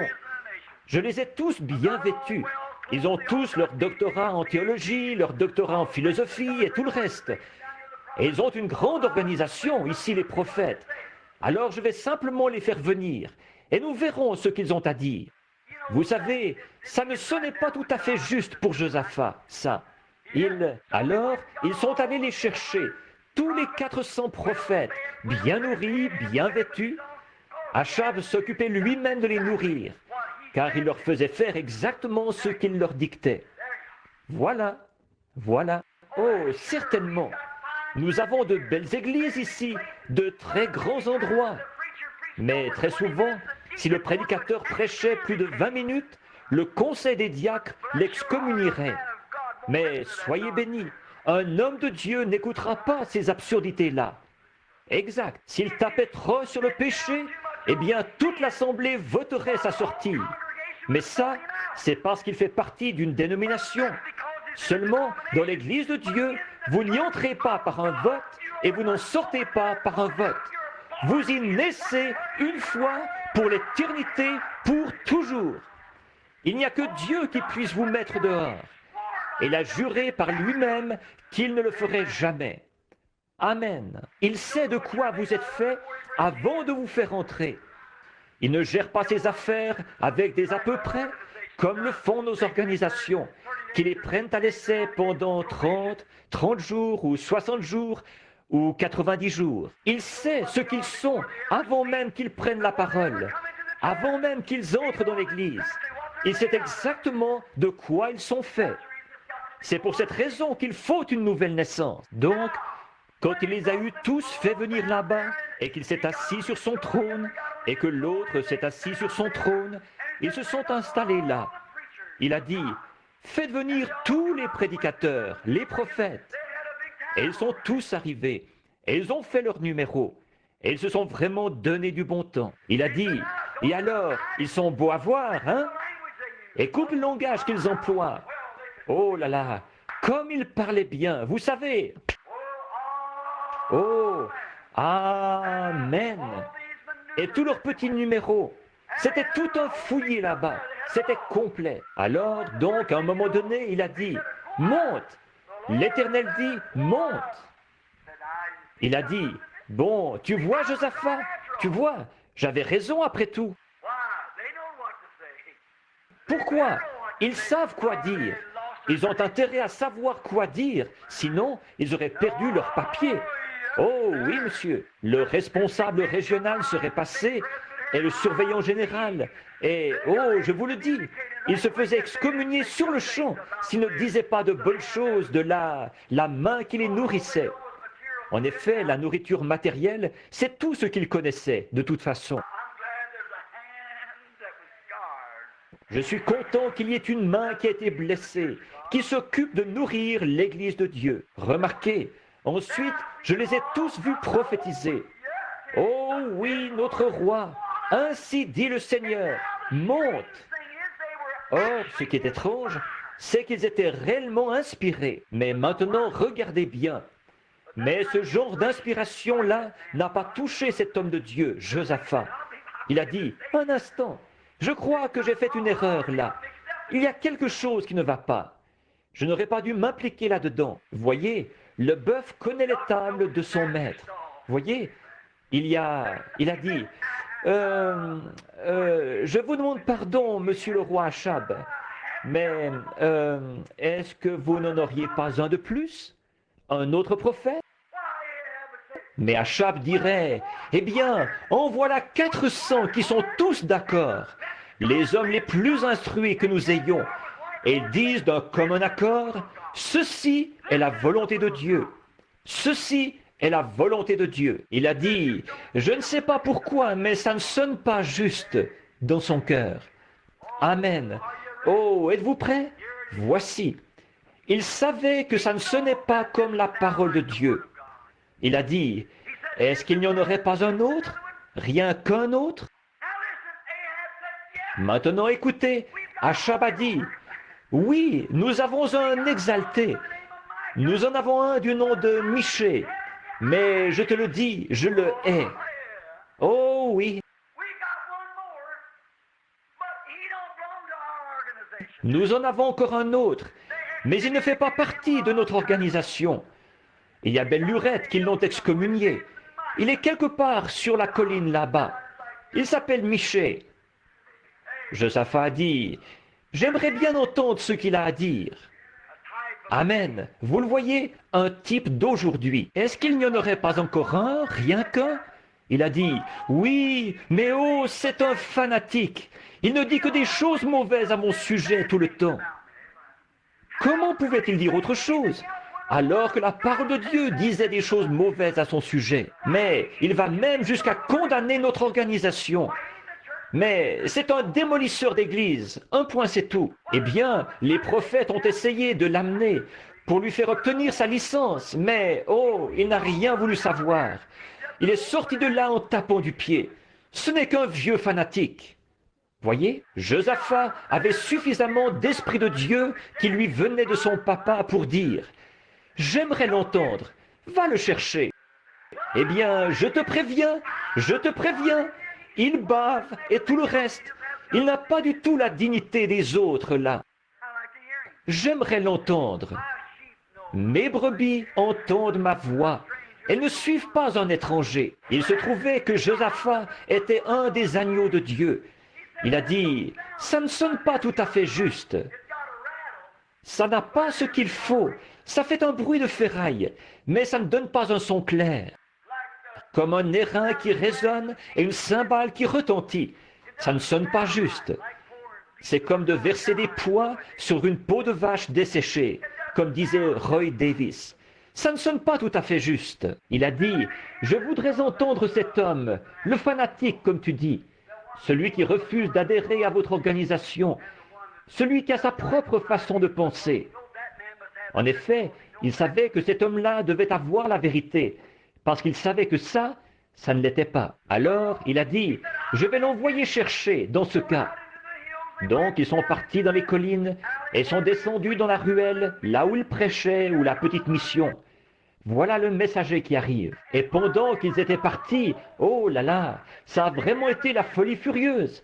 Tiens, même qu'un gars qui s'appelait Sédésias est allé se mettre des cornes sur la tête. Oh frère, il avait la révélation, parfaitement. Il avait de l'huile sur les mains et tout le reste. Il se donnait vraiment du bon temps. Oui, monsieur. Oh, ainsi dit le Seigneur, nous allons repousser la Syrie jusque dans son pays avec ses cornes. Il se donnait vraiment du bon temps. Alors le messager qui est arrivé a dit, « Miché ?» Il a dit, « Oui. »« Es-tu le fils de Jimla ?»« Oui, je le suis. »« Es-tu le prophète, l'exalté, le fanatique ?»« Eh bien, ce doit être moi. »« Eh bien, le roi veut te voir. »« Ah oui ?» Miché le savait déjà, sans doute. Le Seigneur lui avait déjà dit pourquoi il y avait tout ce rassemblement là-bas. Alors, il s'est levé. Alors, il a dit, « Mais attends un peu, avant que tu commences ces réunions de réveil, je vais te dire sur quoi prêcher. » Bon, tous les autres prédicateurs, ils ne prêchent pas sur ces choses-là. Ne dis rien au sujet des courses de chevaux, et ne dis rien au sujet de ceci ou de ceci et de cela, parce que, vois-tu, les autres prédicateurs, ils ne disent pas ça. Ils disaient, dis la même chose qu'eux. Or ça, c'est ce qui se passerait aujourd'hui. Maintenant, nous allons dire ce que dit l'Écriture. Il a dit, Miché, les autres prophètes ont prophétisé du bien à notre roi. Et bon, tu sais, c'est un homme imposant, autrement dit. Maintenant, il faut que tu dises la même chose que lui, et que tu prophétises du bien. Mon Dieu est vivant, je ne dirai que ce qui est, ainsi dit le Seigneur. Amen. Que Dieu nous donne des Michés. Tenez-vous-en à la parole. Il n'avait peut-être pas tout le fantastique que les autres avaient. Il n'avait peut-être pas le diplôme de l'autre, le doctorat en philosophie. Il n'avait peut-être pas le standing. Il n'était peut-être pas le grand docteur en théologie aux yeux des gens. Mais il avait la parole. Amen. Oh, c'est ça. Il savait que Dieu tiendrait sa parole. Alors il a dit, seulement ce que Dieu me dira de dire, je dirai la même chose que ce que Dieu dit. Et si Dieu prédit que ces jours vont venir, si cette chose mauvaise est prédite, l'adoration des femmes, ou l'intercession des saints, ou la communion des saints, s'il condamne toutes ces absurdités et ces autres choses, et il est dit, de même que Jeannès et Jambres s'opposèrent à Moïse, ces hommes feront de même dans les derniers jours. Je condamne cette chose selon la parole de Dieu, et je dis que c'est mal. Tenez-vous-en à la parole. Peu m'importe toutes les sensations que vous pouvez éprouver, combien vous pouvez sauter et crier, combien vous pouvez faire ceci ou autre chose. Si l'Esprit de Dieu ne vous conduit pas à mener une vie pure, parfaite devant Dieu, condamnez la chose. Si Dieu avait voulu que vous donniez de l'huile, il aurait fait de vous un olivier ou un puits de pétrole du Texas. Je vais vous dire quelque chose. Avec Dieu, tout a sa raison d'être. Tenez-vous-en à la parole. Ce que la Bible dit, tenez-vous-y. C'est l'Urim Tumim de Dieu. Et le vieux Miché, le prophète, s'est tenu à la parole de Dieu. Il s'est avancé là-bas, hardi comme un lion. Cette nuit-là, le Seigneur lui avait donné une vision. Il savait où il en était. Et regardez bien, oh frères, les autres aussi avaient une vision, mais leur vision ne concordait pas avec la parole de Dieu. Par contre, celle de Michée était conforme à la parole de Dieu. En effet, Élie, qui avait la parole de Dieu, le prophète, le voyant, avait déjà annoncé ce qui allait arriver à Achab. Alors, comment Michée pouvait-il annoncer du bien alors que la parole de Dieu annonçait du mal? Donc, il était en harmonie avec la parole. Frères, quelle que soit la hauteur de leur clocher, ou combien les gens qui vont là sont bien habillés, ou l'instruction du pasteur, ou tout ce genre de choses, ou ce que l'évêque Shin peut dire, ou n'importe qui d'autre, si c'est contraire à la parole, tenez-vous-en loin, restez dans la parole. C'est sur elle que se repose le véritable serviteur de Dieu, directement sur cette parole. C'est exact. Michée s'est présenté là, et il a eu sa vision.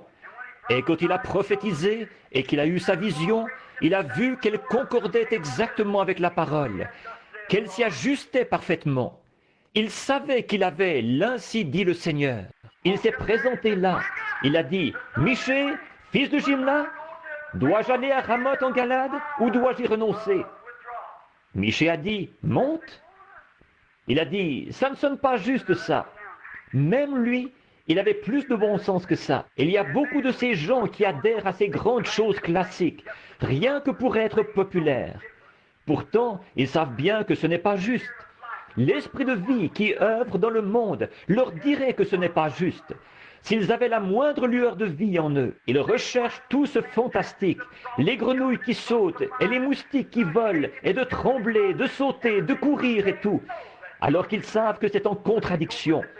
Mais ils l'acceptent à cause d'une sensation. On s'en fiche des sensations. Je veux l'ainsi dit le Seigneur. C'est exact, ce que dit la parole. Or, je crois à une religion qui vient du cœur. Je crois à la joie que je peux éprouver. Je crois à la puissance du Saint-Esprit. Je crois à la guérison divine. Je crois à toutes les manifestations des dons.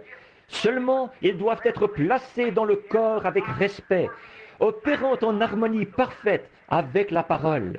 Quand je vais quelque part et que je me mets à prêcher, que je fais un appel à l'autel, une femme va se lever et parler en langue.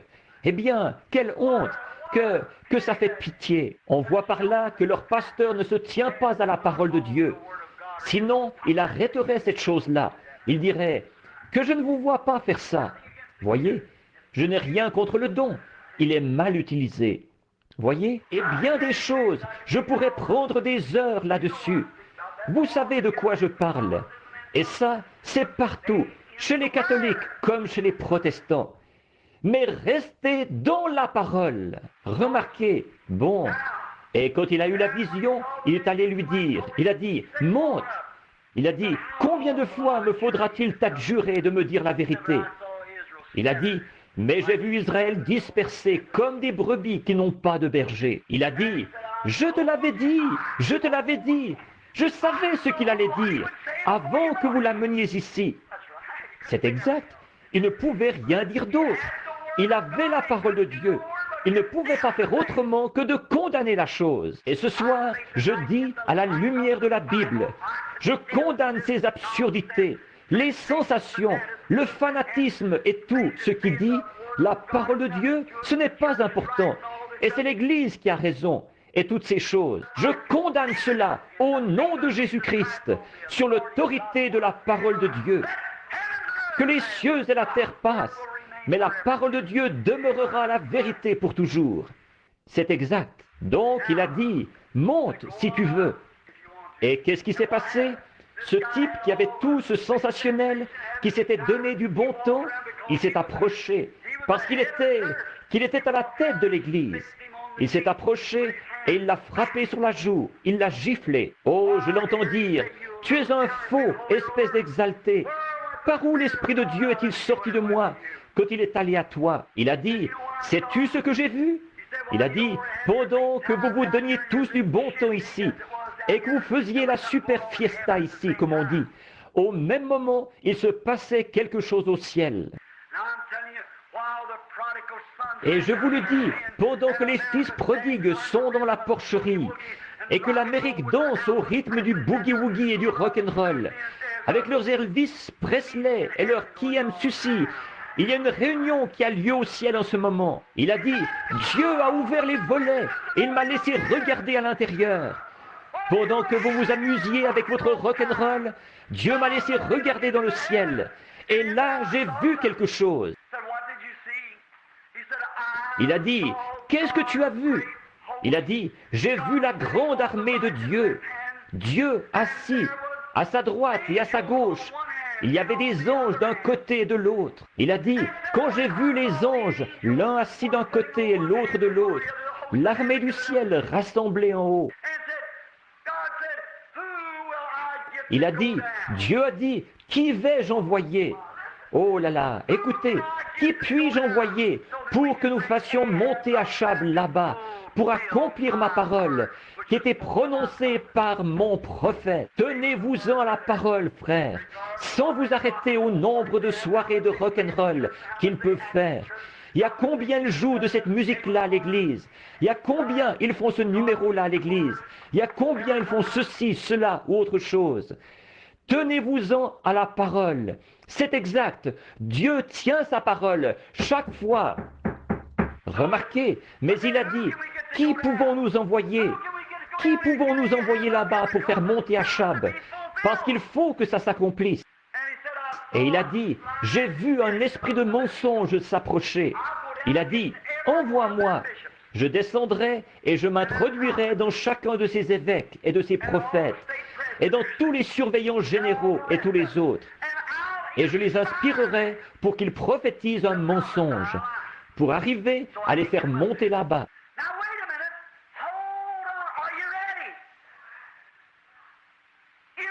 Un instant là, attendez, êtes-vous prêts? Une inspiration qui ne concorde avec la Bible, c'est une inspiration fausse. Frère Branham, comment pouvons-nous être sûrs que nous sommes dans le vrai? Nous voyons ceci s'élever, et toutes ces choses, et le fantastique. Tenez-vous-en à la parole. C'est sûr, ils étaient tous les deux inspirés. Ici, il y avait un petit homme qui était là tout seul. Il était inspiré. Ici, il y avait 400 bons évêques, et ils étaient inspirés. Et chacun disait, « Ainsi dit le Seigneur ». Mais comment savoir lequel est dans le vrai? Tenez-vous-en à la parole. Michée avait la parole, et il savait que le mal devait recevoir le mal pour salaire. Il savait que cette hypocrisie, cette religion artificielle, ces choses qui avaient beaucoup de classe, et une Jézabel toute maquillée, et toutes ces autres choses, forcément qu'elles auraient affaire à la main du Dieu vivant.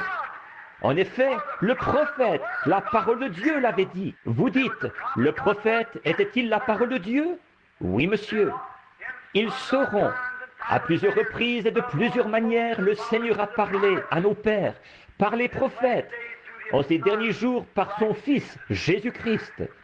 C'est exact. Bien sûr, c'était la parole de Dieu. Ils étaient là, inspirés. Ils pensaient qu'ils étaient dans le vrai.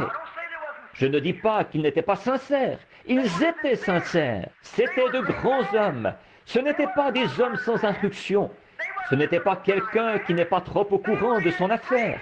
C'étaient de grands hommes, instruits dans la parole, inspirés. Mais leur inspiration ne concordait pas avec la parole de la Bible. C'est pour cette raison que Michée savait qu'ils étaient dans l'erreur. Et la Bible dit qu'au dernier jour, les hommes seront égoïstes. Quoi? Vous n'allez pas me dire que ce petit 2/4 va m'en remontrer? Je suis évêque. Je suis à la tête de telle et telle chose. Je suis l'homme important de l'Église catholique. Je suis l'homme important de l'Église méthodiste, baptiste ou même pentecôtiste. Je suis le surveillant général. Vous n'allez pas me dire que vous laissez cet homme. C'est exact. Vous n'allez pas me dire ceci, cela.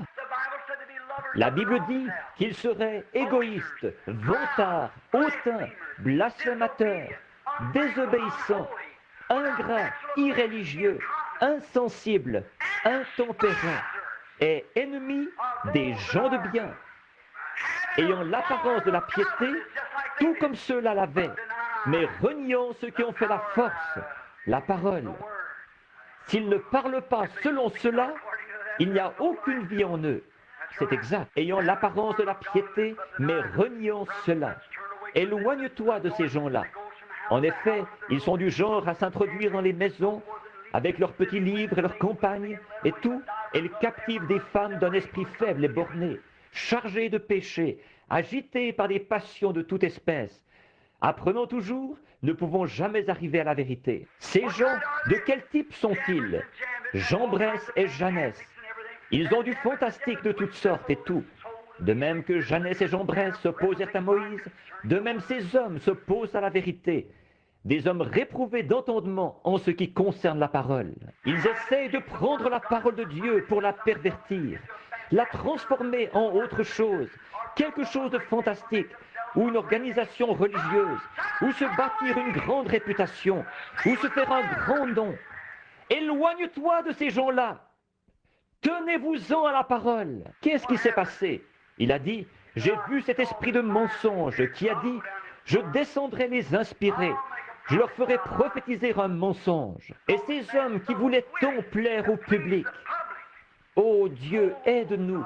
Ils voulaient tant prendre ça, être un docteur ayant la démangeaison d'entendre des choses agréables, qui se ferait détourner de la vérité pour se tourner vers les fables, comme le Saint-Esprit nous a prévenus et nous a dit qu'il serait dans les derniers jours. Ils veulent tant acquérir une popularité personnelle, plus de temps à la radio, plus de temps à la télévision, ou une plus grande renommée, ou plus de possessions dans l'Église, quelque chose de plus grand, en s'élevant eux-mêmes. Ils veulent tellement faire ça qu'ils ne regardent pas ce que la parole en dit. Mais Michée, lui, il regardait à la parole. Il avait la vérité, il avait la parole. Remarquez, alors il a annoncé ce qui allait arriver. Et ce type s'est approché de lui et il l'a giflé. Il a dit, par où l'Esprit de Dieu est-il sorti? Il a dit, tu le verras quand tu iras de chambre en chambre pour te cacher. Et Achab a dit, mettez cet homme en prison. Enfin, faites cesser toutes ces réunions. On ne veut plus de ces numéros d'exaltés ici. Ne vous en faites pas, ça va venir, ça. Mettez-le en prison et nourrissez-le du pain et de l'eau de l'affliction. Et quand je reviendrai en paix, je m'occuperai de lui. Autrement dit, je lui ferai couper la tête. Le brave Michée, il s'appuyait sur la parole de Dieu. Il savait que sa vision, oh Dieu, il savait que sa vision concordait parfaitement avec la parole de Dieu. Elle ne pouvait pas faillir. Il a dit, si jamais tu reviens en paix, Dieu ne m'a pas parlé. Amen et Amen. Les amis, il se fait tard. Mais je veux vous dire ceci, mon cher ami. N'écoutez jamais un programme qui vous dit que ceci n'est pas la parole de Dieu et la vérité. N'écoutez jamais quelque chose de fantastique qui n'a pas été annoncé et prédit par le Seigneur Jésus-Christ. En effet, quand lui-même il est venu et qu'il a guéri les malades, c'est seulement pour que la parole s'accomplisse qu'il l'a fait. Seulement pour accomplir la parole. Il a prédit pour tous les genres d'églises à la fois. Dans Apocalypse 17, il est dit, je vis une femme, une prostituée, assise sur une grande bête écarlate, sur 7 têtes. Le Vatican est situé sur 7 collines. J'en arrive il y a quelques mois de ça. Et il est dit, elle était la mère des impudiques, des filles qui étaient nées d'elle. N'importe quelle femme mauvaise peut produire une fille qui est bonne. Mais observez, une impudique, qu'est-ce que c'est? Une prostituée. Ces femmes de mauvaise vie, qu'est-ce que c'est? Ce sont des hommes, ce sont des femmes qui commettent adultère et qui vivent avec d'autres hommes qui ne sont pas leurs maris. Et ces gens, ces églises, ils prétendent qu'ils sont les serviteurs de Dieu et l'église de Dieu. Et ils intolèrent les choses du monde et s'y adonnent. Ils commettent de la fornication spirituelle. Ils laissent leur assemblée se maquiller. Les femmes porter des shorts. Et ils les laissent sortir et s'habiller comme le monde. Et ils ne condamnent jamais ça. Ils laissent les hommes fumer une petite cigarette en société ou consommer de l'alcool. Ils les laissent faire leur petite partie de cartes et jouer au billard au sous-sol et avoir les bals étudiants et les soirées dansantes dans l'église et des soupers où on sert de la soupe et tout le reste. Elles enseignent une petite théologie insignifiante au lieu de la parole du Dieu vivant. Vous savez que c'est la vérité. C'est insignifiant, puéril, efféminé, je ne sais quoi, du diable. Et au nom de Christ, je condamne la chose à la lumière de la parole de Dieu. Et je dis que nous devons être régénérés, inspirés du Saint-Esprit, nés de nouveau, marcher dans l'humilité et dans la présence de Dieu, si nous voulons jamais parvenir à l'enlèvement dans les jours à venir. Tournez-vous des choses de Dieu, peuple, tombez à genoux, Église de Dieu, toi qui prétends avoir embrassé le bord des bénédictions de Dieu. Tiens-toi à la parole de Dieu. Et tout ce qui est contraire, détourne-t'en tout de suite et continue à avancer. Les lumières du soir sont là. Le Seigneur Jésus vient bientôt. Pouvons-nous courber la tête un petit instant?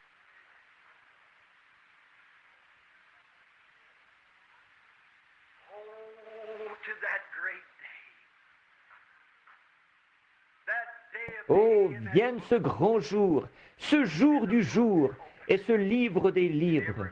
Les livres furent ouverts, et tous les hommes furent jugés selon les paroles qui étaient écrites dans le livre.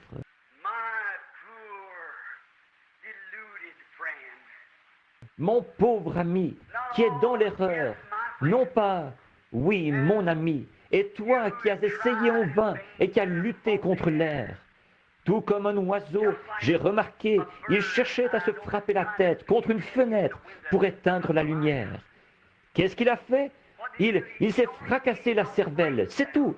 La lumière a continué à briller. Un jour, là-haut, dans la statue de la liberté, en haut, dans le grand bras, il y avait des petits oiseaux morts qui gisaient partout. J'ai dit, qu'est-ce qui s'est passé? L'homme a dit, il y a eu de l'orage la nuit passée. Et pendant l'orage, ces petits oiseaux ont volé dans la lumière. Au lieu de se servir de la lumière pour se mettre à l'abri, ils ont essayé d'éteindre la lumière en la frappant avec leurs petites ailes. Et ils se sont fracassés la cervelle. Ne cherchez pas à vous creuser la cervelle pour faire dire la parole de Dieu quelque chose qu'elle ne dit pas.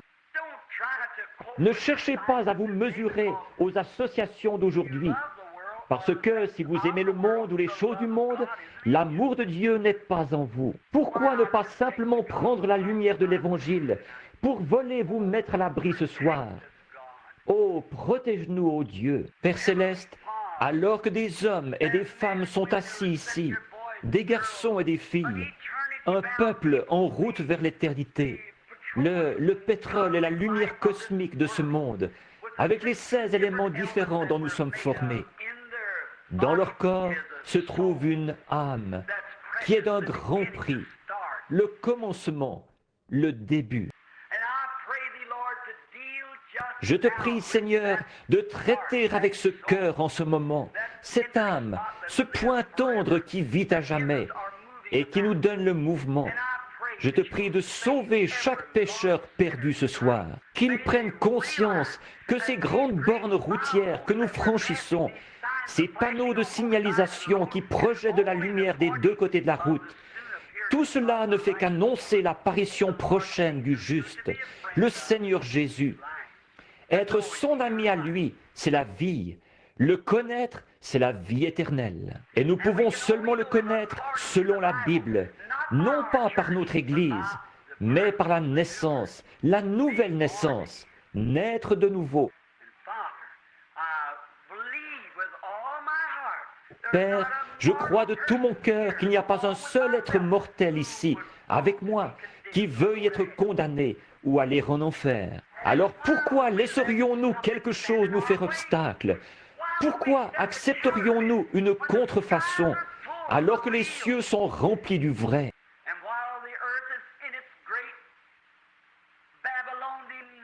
Et pendant que la terre est occupée à sa grande beuverie babylonienne, à boire du vin, à faire la bombe, les femmes à moitié habillées, des concubines comme Nebuchadnezzar en avait, il y a une main qui écrit quelque chose sur la muraille.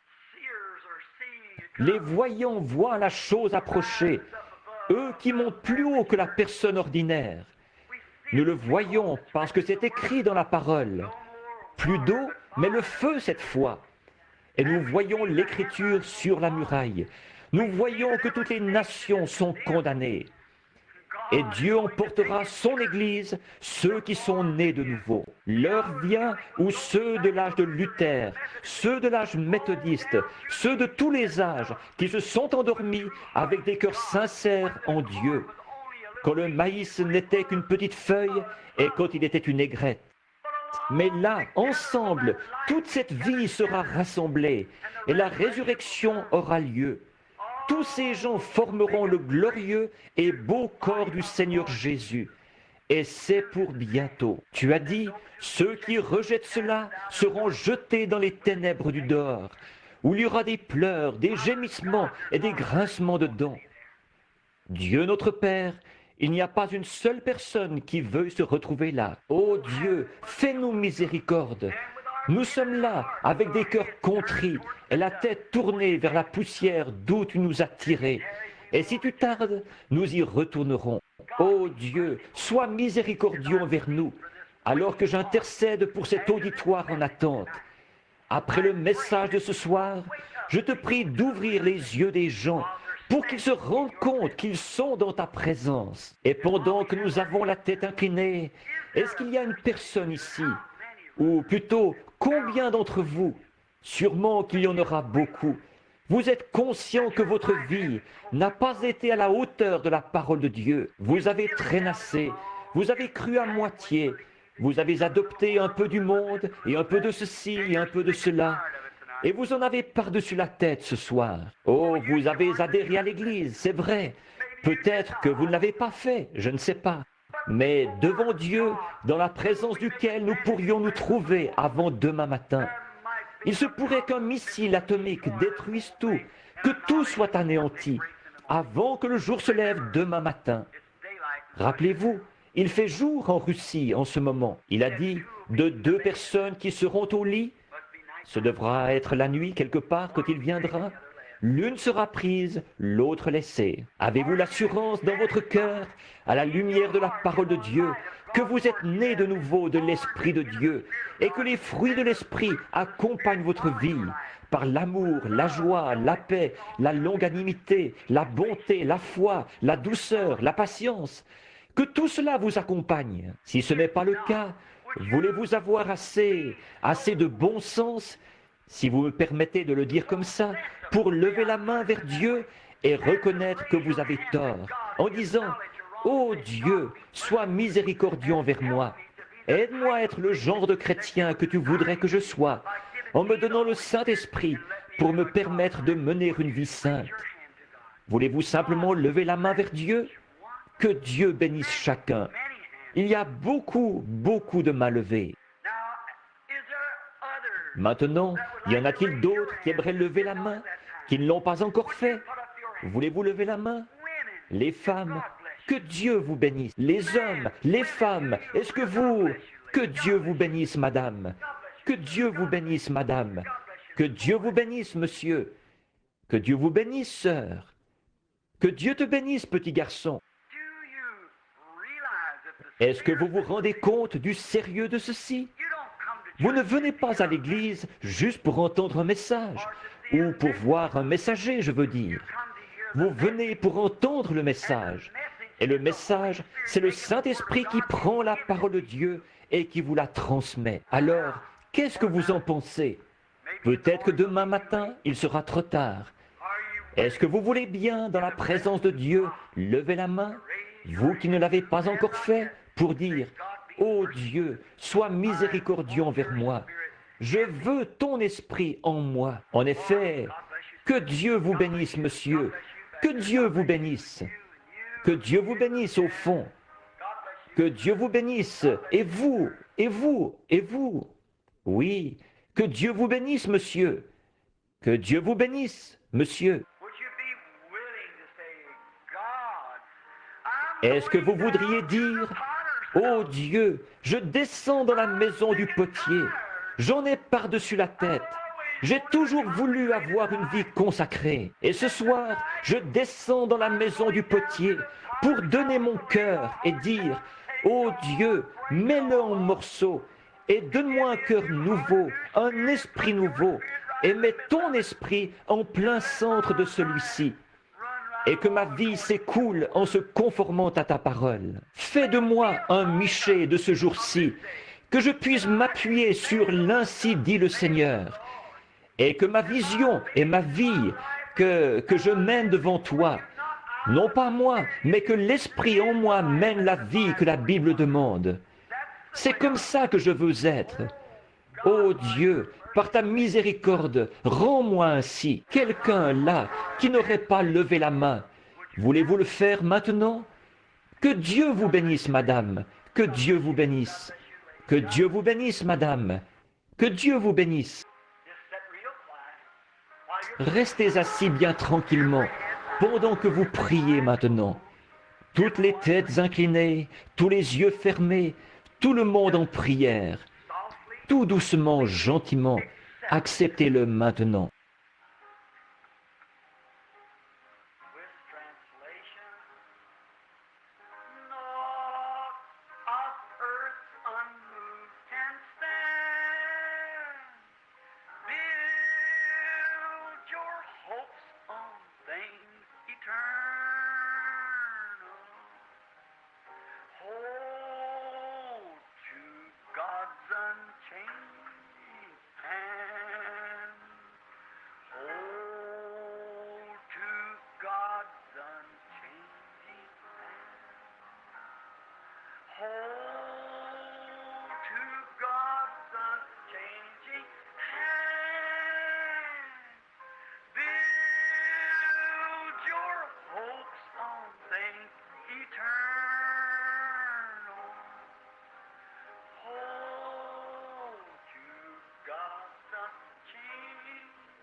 Tout seul avec Dieu maintenant.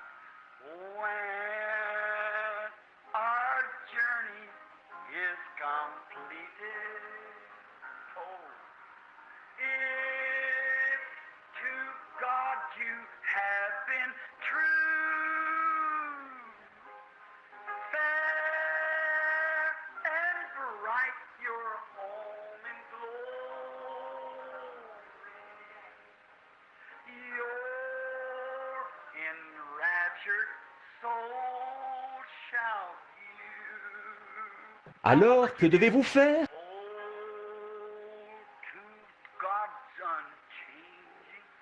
Et c'est sa parole.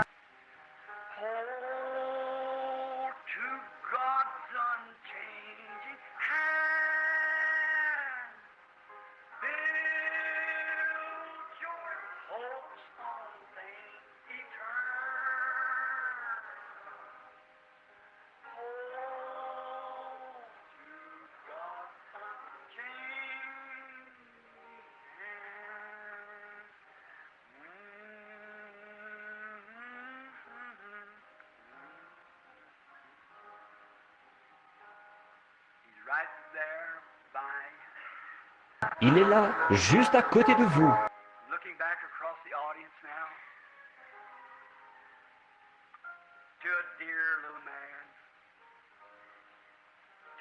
Je regarde maintenant dans l'auditoire, vers un cher petit homme.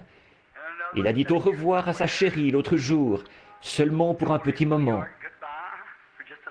Il y en a un autre assis quelque part, et il a dit au revoir à sa chérie, pour un petit moment seulement.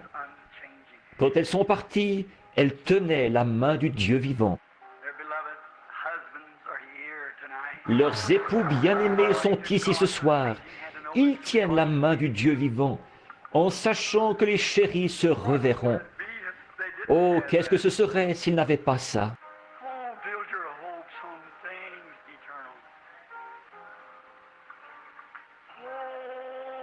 Oh, bâtis ton espoir sur les choses éternelles.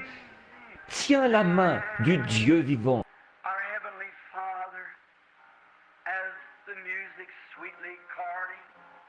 Notre Père Céleste, en ce moment, la musique joue doucement, et c'est un message. Un prédicateur, le Saint-Esprit, est en train de nous prêcher à travers la musique, de nous dire ce qu'il faut faire de ce message ce soir. Attache-toi à la parole immuable de Dieu. Heavens and earth will pass away and change. Les cieux et la terre passeront et changeront, mais ma parole ne passera jamais. Elle ne peut pas changer. C'est la parole du Dieu immuable. Je serre ta parole dans mon cœur, a dit le psalmiste, afin de ne pas pécher contre toi. There's been 20 or 30 20 ou 30 mains se sont levées ce soir, Père. Des hommes et des femmes ont entendu la parole, alors que la foi vient de ce qu'on entend. they have made this one Ils ont pris la décision qui, à elle seule, suffit entièrement. C'est qu'à partir de cette heure, avec ton aide et par ta grâce, ils te serviront. now won't you sweetly, Father? Maintenant, ne veux-tu pas, Père, descendre doucement dans leur cœur? Mets ton esprit dans leur esprit nouveau. Il a fallu que tu leur donnes un esprit nouveau, sinon ils n'auraient jamais levé la main. Ils n'en auraient pas eu le désir. But they went down to the Mais ils sont descendus dans la maison du potier et t'ont laissé changer leurs émotions et leurs idées. Et maintenant, dans leur cœur, ils ont été attendris. and you said no man can Et tu as dit, nul ne peut venir à moi si mon Père ne l'attire. Ils n'auraient pas pu lever la main, du plus jeune au plus vieux, si tu ne leur avais pas dit de le faire. they did it because Ils l'ont fait parce que tu leur as parlé. Et c'est Dieu qui les offre à Christ comme cadeau d'amour. Ils ont livré leur cœur. and we can hear your Et nous pouvons entendre ta voix forte qui dit, « Celui qui écoute ma parole, non pas ton Église a ta parole. Elle n'est pas en contradiction avec ta parole. but he that heareth my word and believeth on him that sent me hath Mais celui qui écoute ma parole et qui croit à celui qui m'a envoyé a la vie éternelle et ne vient point en jugement, mais il est passé de la mort à la vie. Bénis-les, Père, en les faisant jouir d'une longue vie, de la vie éternelle, et ressuscite-les au dernier jour, comme tu l'as promis. and may this be a Et que ceci soit un glorieux service de consécration où les saints du Dieu vivant se réjouiront et seront renouvelés. may the sick Que les malades, tous, s'il y en a dans l'assistance, qu'ils soient guéris. manifest. Que ton esprit soit manifesté par Christ notre Seigneur. Maintenant, avec la tête relevée un petit instant, je me demande, vous qui avez levé la main, je crois que vous avez accepté ce que vous avez dit, et je crois que vous étiez sincère. Et je vous renvoie à la parole de Dieu, qui est la vérité. Maintenant, il n'y a qu'une question qui se pose, ou étiez-vous sérieux là? Si oui, c'est Dieu qui frappait à votre cœur. C'est exact. Or, si vous étiez vraiment sérieux, alors les choses anciennes sont passées. Dieu l'a dit. Ça ne peut pas changer. Jésus a dit, celui qui écoute mes paroles et qui croit à celui qui m'a envoyé a la vie éternelle. Je pense que si c'est vraiment ce qui s'est produit dans votre cœur, vous éprouverez assez de reconnaissance envers Dieu pour vouloir vous avancer à son autel ici, vous agenouiller et lui rendre grâce de ce qu'il a fait pour vous. And while the sister continues with the Et pendant que la sœur continue à jouer le même chant, j'aimerais que tous ceux qui ont levé la main, avec ceux qui ne l'ont pas levé, qui voudraient, qui le devraient, avancez-vous. Agenouillons-nous et adressons un mot de remerciement au Tout-Puissant pour ce qu'il a fait pour nous. C'est la preuve que vous étiez sincères. build your hopes on things eternal. Hold to God's unchanging hand.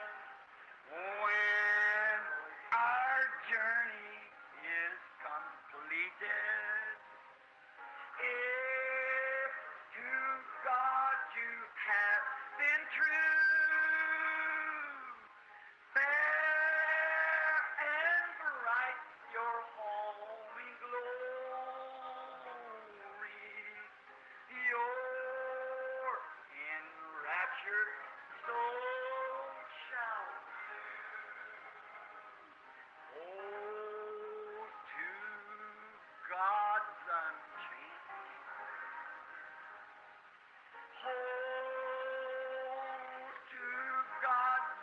unchanging hand.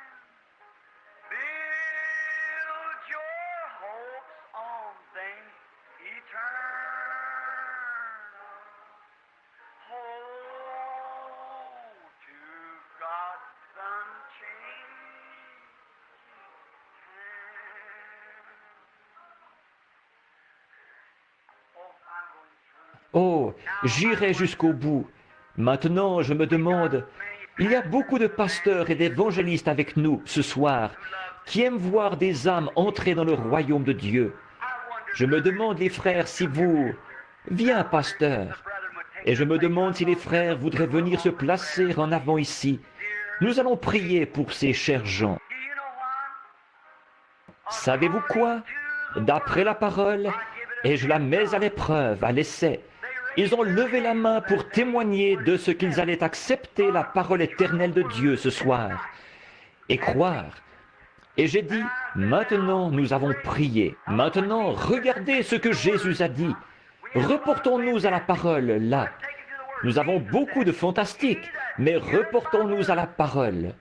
Jésus a dit, celui qui écoute ma parole et qui croit à celui qui m'a envoyé a la vie éternelle et ne vient point en jugement, mais il est passé de la mort à la vie. Dieu l'a dit.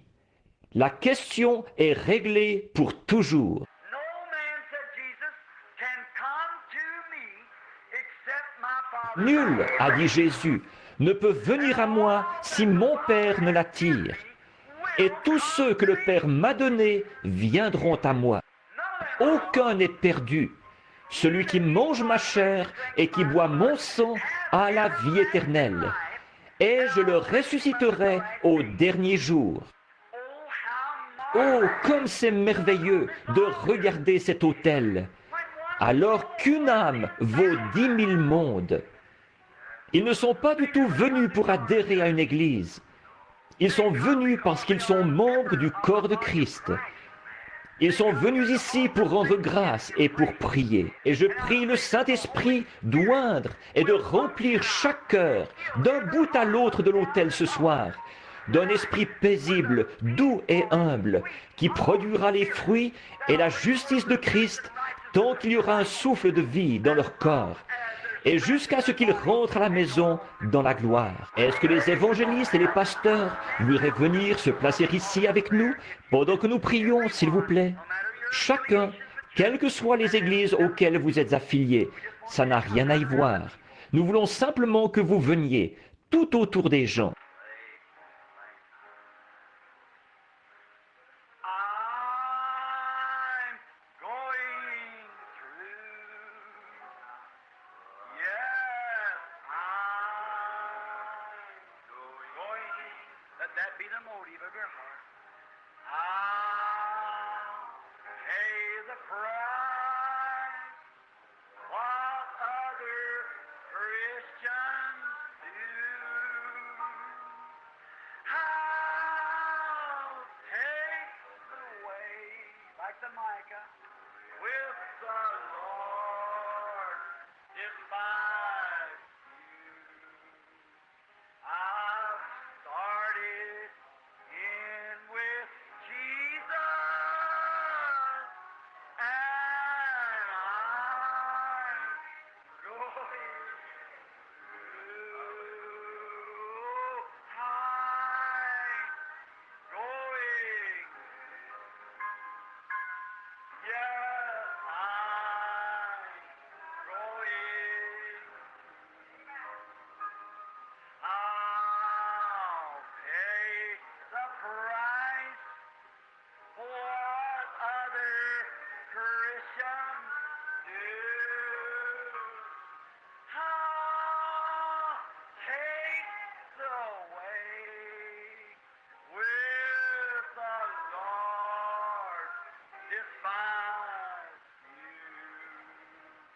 I've started in with Jesus, and I'm going through. Is there J'irai. Y a-t-il une autre personne qui aimerait prendre ce chemin? Si vous avez honte de moi devant mon Père ou devant les hommes, j'aurai honte de vous ce matin-là devant les anges. Avez-vous honte devant ce petit auditoire ce soir de prendre position? Avez-vous honte? Celui qui me confessera devant les hommes, je le confesserai devant mon Père.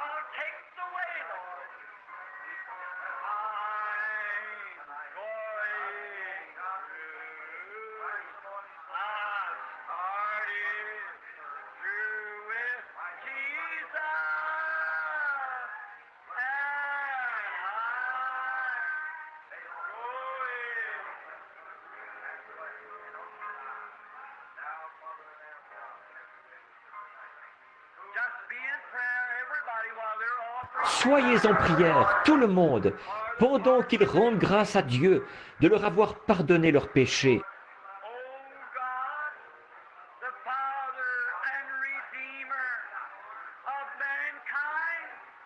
Ô Dieu, Père et Rédempteur de l'humanité, ceux-ci sont venus ce soir en confessant qu'ils n'ont pas pris suffisamment leur place dans le corps de Christ. Alors ils viennent ce soir pour prendre leur position sous la conduite de la main de Dieu et par la parole. Et nous te prions maintenant de les placer à leur position dans le royaume, là où ils accompliront leur service. Et puissent-ils croire d'un commun accord ce soir à ta sainte parole. Et puisses-tu par le Saint-Esprit leur parler, et qu'ils soient simplement, par l'inspiration, guidés vers la position à laquelle tu les as appelés, dans le corps de Christ. Ô Dieu, combien nous te remercions de ceci. C'est quelque chose de glorieux à tes yeux. Nos cœurs sont remplis d'allégresse de voir des hommes et des femmes qui sont prêts à s'agenouiller humblement à l'autel et à confesser leurs fautes et implorer ta miséricorde. Amène-les jusqu'au bout du chemin, Seigneur. Tes serviteurs oints, les ministres de la parole, se tiennent auprès de ces gens, et je me tiens ici, près de cette chair sacrée. C'est un moment merveilleux. Les anges de Dieu se sont installés. Ils campent autour de ce bâtiment ce soir. En effet, il est écrit dans la parole, les anges de Dieu campent autour de ceux qui le craignent. Et au milieu de ce glorieux monde invisible qui nous entoure en ce moment, qui dirige nos émotions pour nous amener à la repentance, pour nous faire voir ce qui est mal, que nous avons mal agi. Avec des cœurs contrits, nous renonçons à nos mauvaises voies, Seigneur, et nous demandons la miséricorde divine. Et que le Saint-Esprit, qui nous a promis la miséricorde, l'accorde à chacun de nous, alors que nous supplions Dieu humblement, que nous lui demandons d'accomplir sa parole et de façonner nos vies et notre caractère pour qu'il s'accorde avec sa parole. Nous le demandons au nom de Christ.